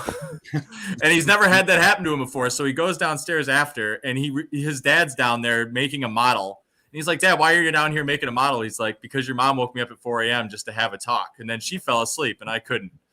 And it's that whole passing the torch. Yeah. Oh my God. There's so much about that whole all those episodes that are just making new traditions with your new family. so many like lessons learned. Like I could literally spend this entire time talking about Boy Meets World Christmas specials. I mean, it's very similar because anything with a TGIF, anything that hit that block. I mean, Step by Step did a great job with their Christmas specials. Family Matters had amazing Christmas specials. Really, all of them. Everything that hit that TGIF. I agree with you. They're awesome. Yeah. I mean, I was gonna say Gilmore Girls has some great Christmas specials. No, there's no Gilmore. No more. Fine, we won't talk about the gals. I can't do it. They're amazing. Mick, calm your titties. I can't do that show. You see, I'm not saying that the characters. Connecticut represent, bro, all day. No, fuck that. That's literally some of the best writing in television history. No, it's not. No, it's not. I have to quit this show. It's my show. He's gonna quit over again. Remove himself again. I can't listen. I'm not even saying like the stories aren't good. It's the way they talk. The fact that there's no period on any of their sentences. The next person picks up exactly when they are finished talking. I cannot handle it. It is. You've literally just spent an entire Christmas special talking to Dan and I, and you're telling me that people don't talk like that?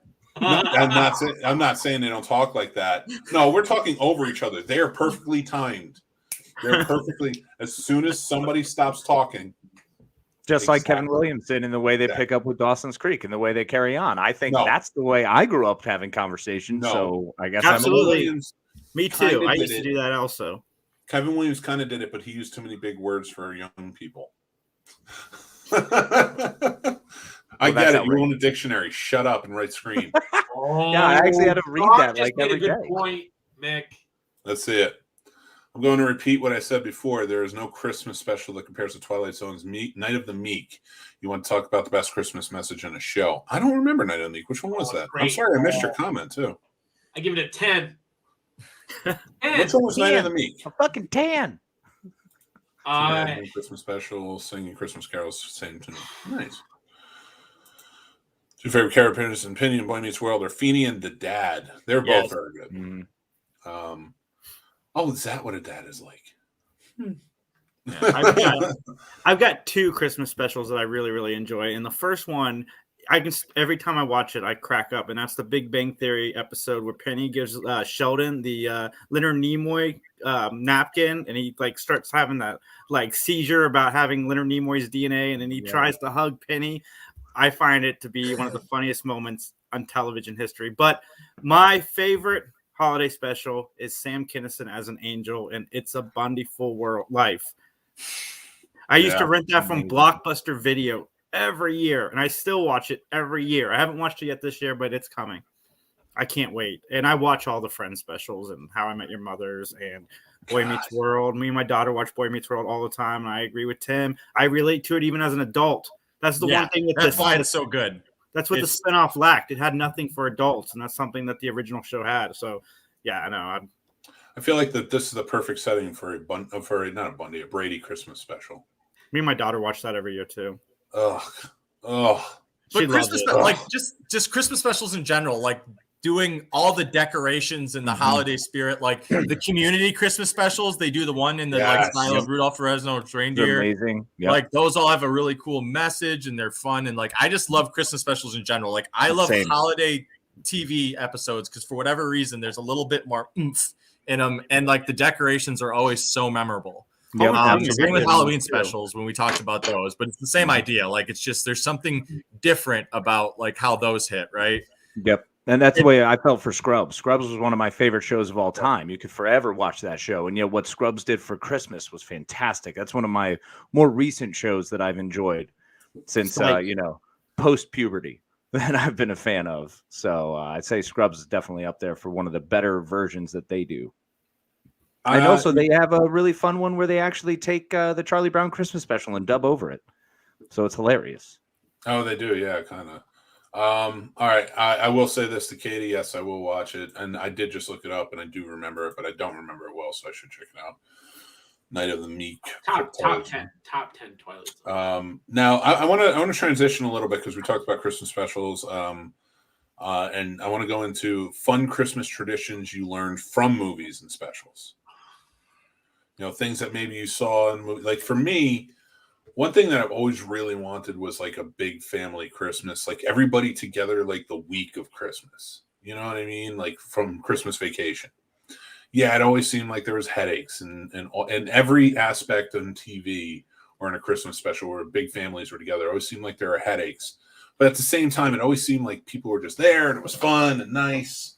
What about you? What do you guys think? I used to have those too. Like back in the day, we used to have them. It wasn't for a week, but it was for one day, my entire dad's family, like the spinoffs and the people from Italy, they would all come to town. We'd have dinner together and, unwrap Christmas presents. And then my mom used to, on a different day, have all of her family in. And now we're lucky if like 2 groups of the family show up to do stuff. And I miss that. That was awesome. I would love to do it again. Yeah, I mean, it's just something now, like especially when I have kids, like I want to do it as well. I think it's such an interesting idea. The only problem that I always see with it is like when they do those specials, especially on TV, right? Like they rent out a cabin with like 6 bedrooms, right? And like everyone can have their space and that stuff. But like Dan and I have had giant Christmases in very tiny places and like growing up, and it's tough. I mean, like to be that close and personal with people like constantly, like it can be very, very tricky. So like, I don't know. I love the concept. I love the idea of it, but like the idea of actually being able to do that, like the amount of space in the house that you need without like really grating on each other after a couple days is tough. I feel like the grading on each other is part of it. You got to just hate each other. I don't know. And then you have all year to just like, all right, I'll see you around. Like maybe I'll see you a day or 2 here, but I ain't, that's it. But next Christmas we'll be back. My boss specifically said to me today, he said, I heard something that said, family are kind of like fish. After 3 days, they start to stink a little bit. I'm somebody I like to keep to myself a lot. Like when I go to cons and stuff, I always got to like unwind for a week. So if I did a week of family, I'd need like a month off afterwards. Oh, I agree. I'd have to be clean the entire time because I come from a very religious family, and I wouldn't be myself, and I'd feel uncomfortable. I would not be clean in front of me. Yeah, no, I don't. I can't remember. I can't remember the last trip I made where I was clean. You're out of your mind. It's crazy talk. What, you expect me to be around family? You want me to be around those people who knew me as a child sober? You're out of your mind. Jason's family would love me, considering I've been at a party where I've had sex with a woman at that Christmas party. My parents do love you, Mick, because of what you did for my sister, my friend. Oh, of course. I'm always, man. I'm happy to do it. You could offend them all you want. They'd still love you. I don't know, man. Like, I try to be good. He can be pretty offensive, man. Not really, and not anymore. And even then, it was like offensive against like people who were offensive didn't like me. You know what I mean? Some of you need soap on a rope, and it sounds like it's true. I think Dan should only have soap on a rope for Christmas for the rest of his life. That awful like glycerin soap too, the super yellow one that's just soap. Mrs. Shake, if you're listening, I don't care what else you get him. Get him soap on a rope. Get him soap on a rope. Yeah, because at 39, bending over sucks. So getting the soap on a rope would be it might not be too bad. Actually, yeah, that's. What about soap on a loofah? Like, what if you put it in the loofah on a stick, and then you can just rub the loofah on it, and then you rub it on your body? Boom! Brilliant, Casey. You need to make that. The cool thing about soap on a rope is exactly nothing. Good point. Yeah. I like that. I don't know. Soap on a rope inside a loofah on a stick. Different game. Brilliant. Scene Snobs engineering right there. You guys need to make that happen. Boom. I do think like it's hard for me to think of a tradition that I've seen on a Christmas special that I specifically like have latched onto, but I think the most interesting thing about like the Christmas specials and stuff is that there always is some tradition, right? Like I think that's what really people try to instill from like that idea of Christmas on TV and on movies that I think is really important. It's just something, right? Like for Dan and I, we watch T-Man, right? Like, but that's just something, right? Like it could be anything, but I think the idea of, whether it be baking a pie or, hanging out with your mom, doing something specific that night or, stringing the tree with the popcorn. I don't know. It could be any of those things, but if it's something, I think that you can latch onto, I think that's really good. And I think that's kind of what people mostly get out of those. I mean, I could be wrong, but I haven't got anything specifically from TV shows, but I've gotten the concept of tradition and wanting one as part of that, I guess. Yeah, I agree with that 100%. What's that, buddy? I will say this comment right here, Hot Tub McMachine, gives me an idea for, merch. Picture Dan and I in a hot tub together. Only Nick and I together. You guys Office fans? Yeah. Yes. I kind of want Belschnickel just so I can get spanked with a stick.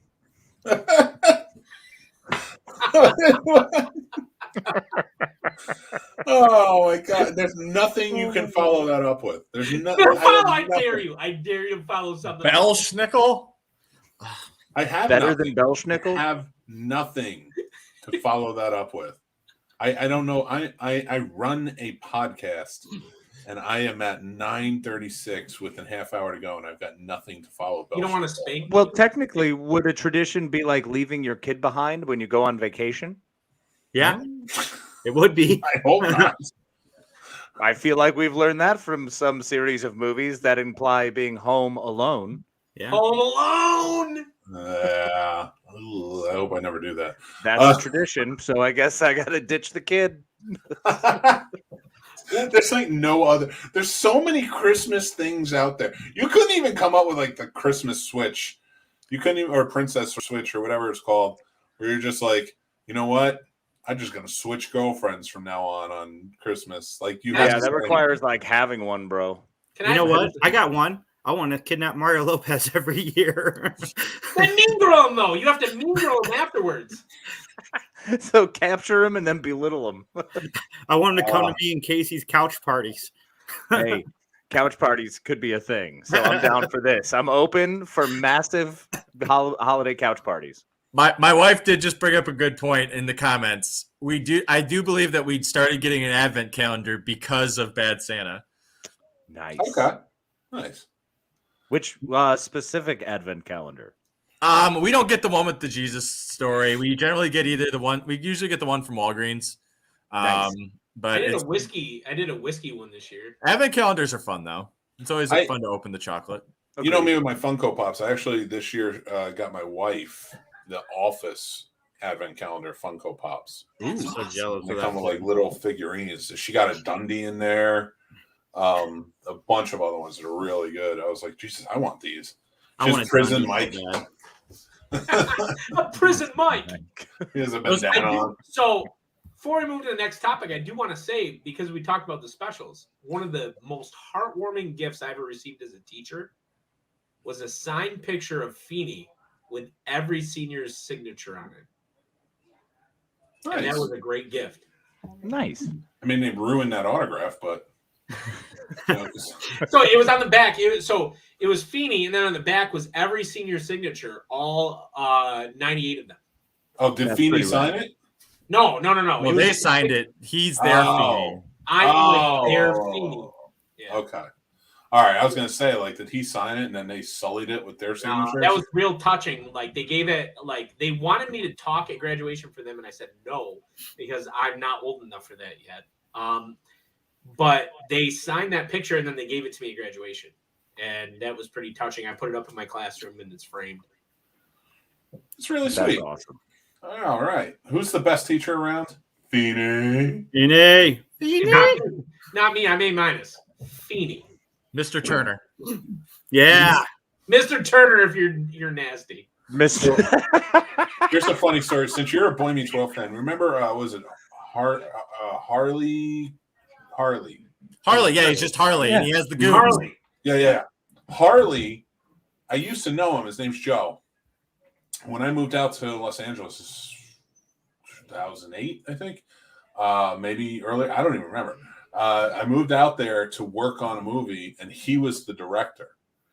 And I'm like talking to him, and I'm script soup on it, and like we're having a good time, and we're talking, and I'm just like, I know you. Why do I know you?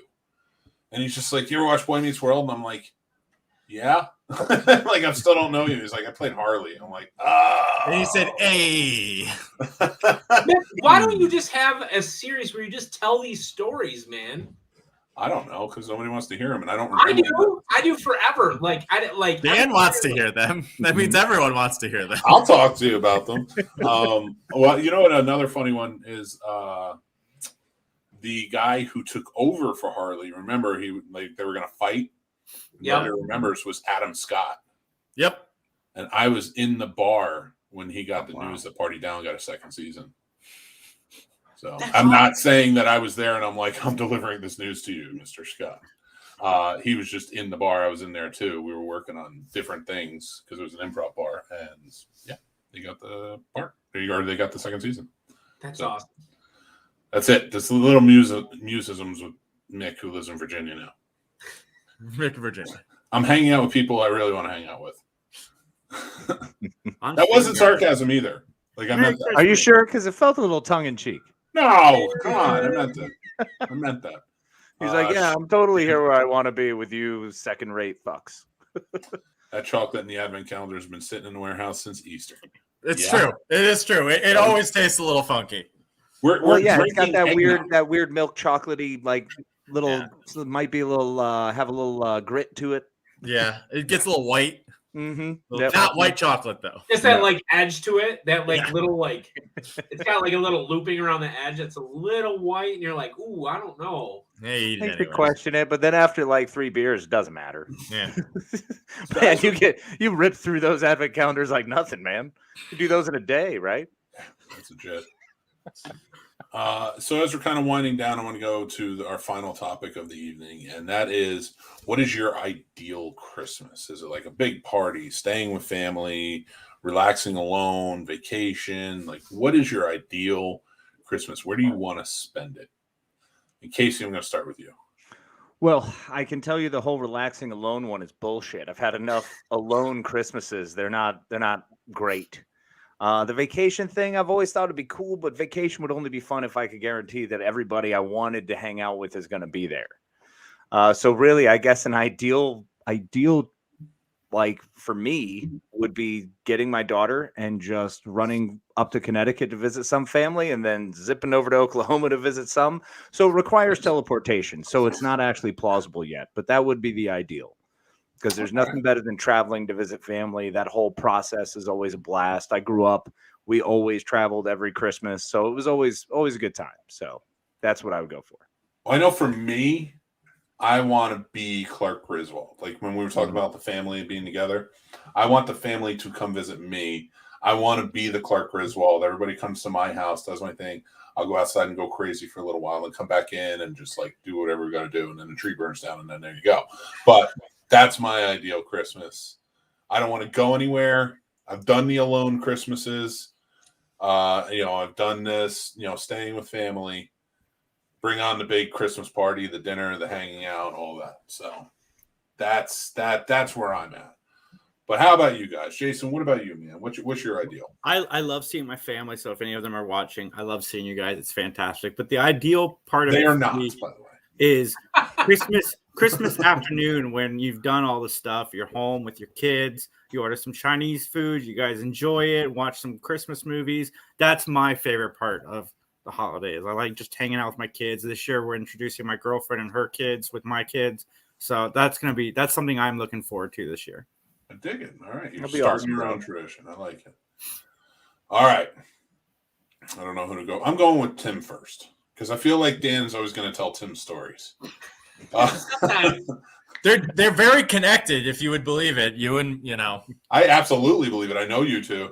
I want to be a third brother here. Like, I'm to Michigan. You can be Tim and I are like all about found family. We have many brothers. I want to hang out and have flow, and not ironically either. We could make that a reality. We could go see her at any time, and she'd kick you out of your house in probably a couple hours. Johnny and Clay and Henry, like we have all kinds of brothers, Mick. I love it. Okay. For me, I like the family thing. Big family, I can do that for a couple hours. That's cool. I like more of the immediate family type stuff, like, the more intimate Christmases. But I think obviously I like doing those and that's great. But I think my favorite time is like what Jason said. It's kind of the chill down, right? It's like once you get through everything and you just get to sit there and you kind of take a breath and, not anymore. You don't have a bunch of stuff anymore. But when you were a kid, you had a bunch of stuff. And that's the time you get to actually start, using that stuff versus just looking at it. But as you're older, it's like, oh, I can relax now. I don't have to drive anywhere. I can stay somewhere for a little bit of time, have a couple drinks, watch a movie I want to watch, whether it be He-Man Christmas or Die Hard or whatever those Christmas movies are that you want to watch. But I always like, just once you get to that wind down section, like it's really great to get through the gifts. And I love seeing people open gifts. I love getting Dan gifts and my wife and others. And that's really fun to do as well. But like, once it's all kind of done and you get to take the breath, that's my favorite part of the holidays, because it's still very together and it's still very much with your family, but it's a family without the obligation of needing to do something and kind of just doing what you want to do. Mm-hmm. Yeah. I like that. I like that a lot. And I get it too. You know, when I say, family, I'm not going too crazy. I don't want them all there. But no. Yeah, very specific family. We're not. It's your favorite family. Yeah, I mean, you're gonna have to have some rough ones in there, but like you got to be able to pick and choose. Be like, listen, the good-meaning ones. The well-meaning family's great. It's the family that's just assholes. That's always the hard one you have to deal with. Some of the well-meanings are gonna bring one of the assholes because they're family. It's true. That's the same line every time. Well, they're family. Uncle Roger was going to be all alone for Christmas. I couldn't just leave him there. I could. We know you could, Mick. You brutal fuck. Take or leave. Now, Dan is chomping at the bit, and I want to hear it because Dan is so jocular. I love to hear his answers. Can I be real? Can I be real, like heartfelt here? Yeah, absolutely. All right. The only Christmas I cared about is my brother. Like I probably got family watching right now, and I'm sorry. But Timmy remembers this. After we would have Christmas, my parents would have to go back into town. My brother and I would be at the cottage by ourselves. And our job was to burn all the wrapping and stuff in the burn pit. But the Christmases where it was just my brother and I. And we could be saying nothing, FYI. It didn't matter. That mattered to me a lot over the years. And every year we kind of do the same thing. It's he and I. And that's always mattered a lot to me. And so I know he's here on the show and everything. And but seriously, that's something that even being married or having girlfriends or my family or whatever, the only thing that has ever truly, truly been something that I've been like, okay, this needs to happen every year. My brother, he's got to be there. So that's kudos to you, Tim. It's fair. Yeah, we don't. Dan and I don't have a lot of alone Christmases because it was usually just we were left alone together to our own devices. Generally, that was just a lot of Madden and burning stuff in pits. Yeah, we had to make sure all the wrapping was burned, otherwise we got yelled at. So. Yep, that's true. Yep, same. We had the stove downstairs. I feel you. Yep, gotta burn it. Burn it up. Trudge through 3 foot of snow and dig out the burn pit. But yeah, we did first with the shovel. But yeah, we burned it. We burned all the wrapping every year. There's a tradition experience, right? There's a tradition for you guys. Yeah, just even if it's a few hours by yourselves, just hanging out as brothers. It's amazing. I love it.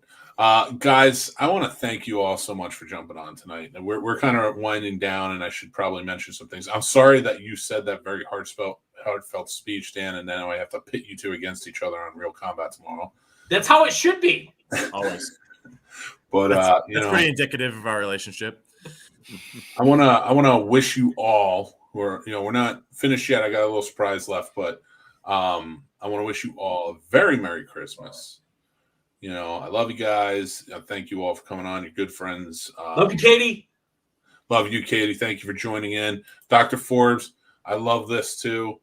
Love watching random movies with my mom while my dad and I build Legos. And that's so sweet. That's true. That does happen every year. Last year we watched Jurassic Park 2. Nice. That's awesome. And I love Legos. I love that. All right. Well, I will say this. It's Christmas. It's the last episode of the year, live episode of the year. We will come back on January 4th, of course. Everybody join in, but we will have the New Year's special on New Year's Eve. You can watch along. It will be up on our YouTube channel for you guys to check out. We'll be doing a countdown and everything. So I appreciate you guys. Christmas is coming up. Go make sure that you have the best times of your lives, all of you. Casey, of course, I am here with you, my friend, and if you need me, You let me know with your Halloween 2 mug. I love it. But I think that I want to say, like, I lost a very dear friend this year, brother of mine, Len. His name is in the corner there. It always is. He's part of this show. And I just wanted to say, going into the new year, love you, Len. I appreciate you. Casey, why don't you sign off, and then I'm going to leave everybody with a man who has some very wise words for Christmas. Absolutely. Well, I appreciate you all very much. Thank you so much for listening. It's a pleasure as always. Remember to love yourselves, take care of yourselves, and be kind to each other. I love you all very much. Love you, Len. Thank you very much. Merry Christmas. You guys can stick around and watch it with us. In the immortal words of Frank Cross, this is what Christmas means to us. Christmas Eve, lighten up a little bit. Billy, we are going to need champagne for 250 people, and please send the stuff that you send to me. Don't send the stuff that I send to other people. You know, it's not too late on Christmas Eve to have fun. Call a college roommate. You can call, an old army buddy. Call your personal banker. Hey! I don't hear any partying in that boat, Elliot. Right! You heard them party! Now why wasn't I invited? Now that was just an innocent window, and you saw what I did to that. You know who you're dealing with. I mean, it's a night. You've got a party hardy, Marty. Look at this. Check this out. Whoa! Don't be so mean. Look at this. Rule. There's a tradition that says I have to kiss this girl on the lips. Well, just upholding the law. It's a federal law, actually. It's not just a state thing. Hey, thank you. Whoa.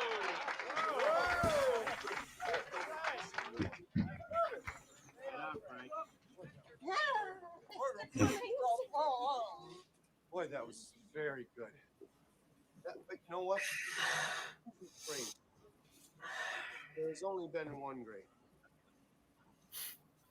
There's a girl that I wish I were with tonight.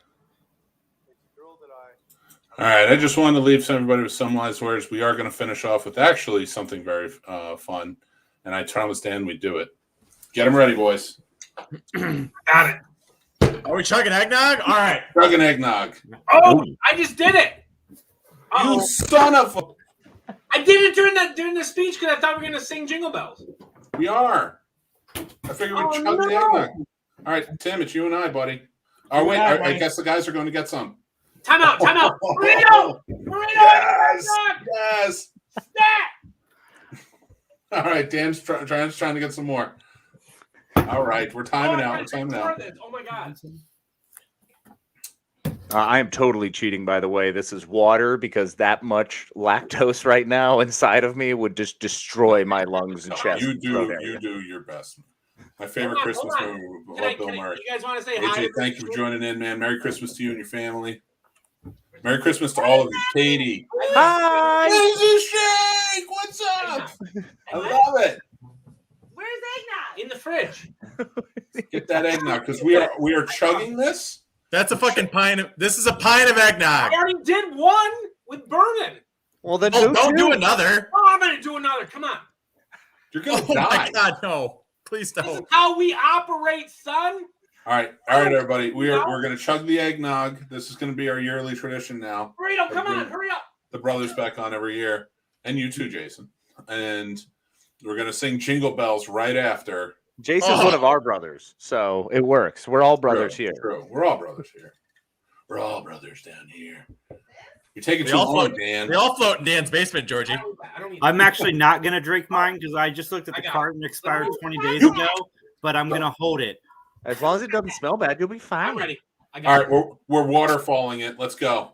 Yeah, what it is, what it was, what it shall be. Good friends, Cheers. all friends, Merry good friends, Christmas. true friends. Merry Cheers, Christmas, everybody. you handsome bastards.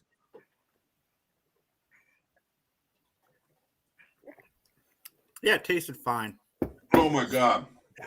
Oh, I took your advice, Casey. If I vomit tonight, it's on you. Oh my There God. you go, and I will take it. All right, everybody. We are I'll record a starting. video for the Patreon. Please don't. Join in the comments if you must, because we love you and we want you a part of we this. love you so much. Ready? Oh, also, if anybody wants to join our Patreon, head over. Yes. And join our Discord.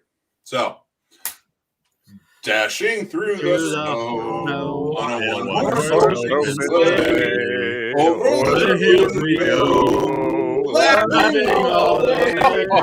Bells on the bells ring, making spirits bright. What fun it is to ride in a sleigh. Oh, jingle bells, jingle bells, oh, what fun it is to ride on a one-horse open sleigh. Jingle balls, jingle balls, jingle all the way. Oh, what fun it is to ride in a one-horse open sleigh. I'm not doing the 4 verses that come after that. Woo! There's more verses? Oh, there's a lot. There's way more. Verses.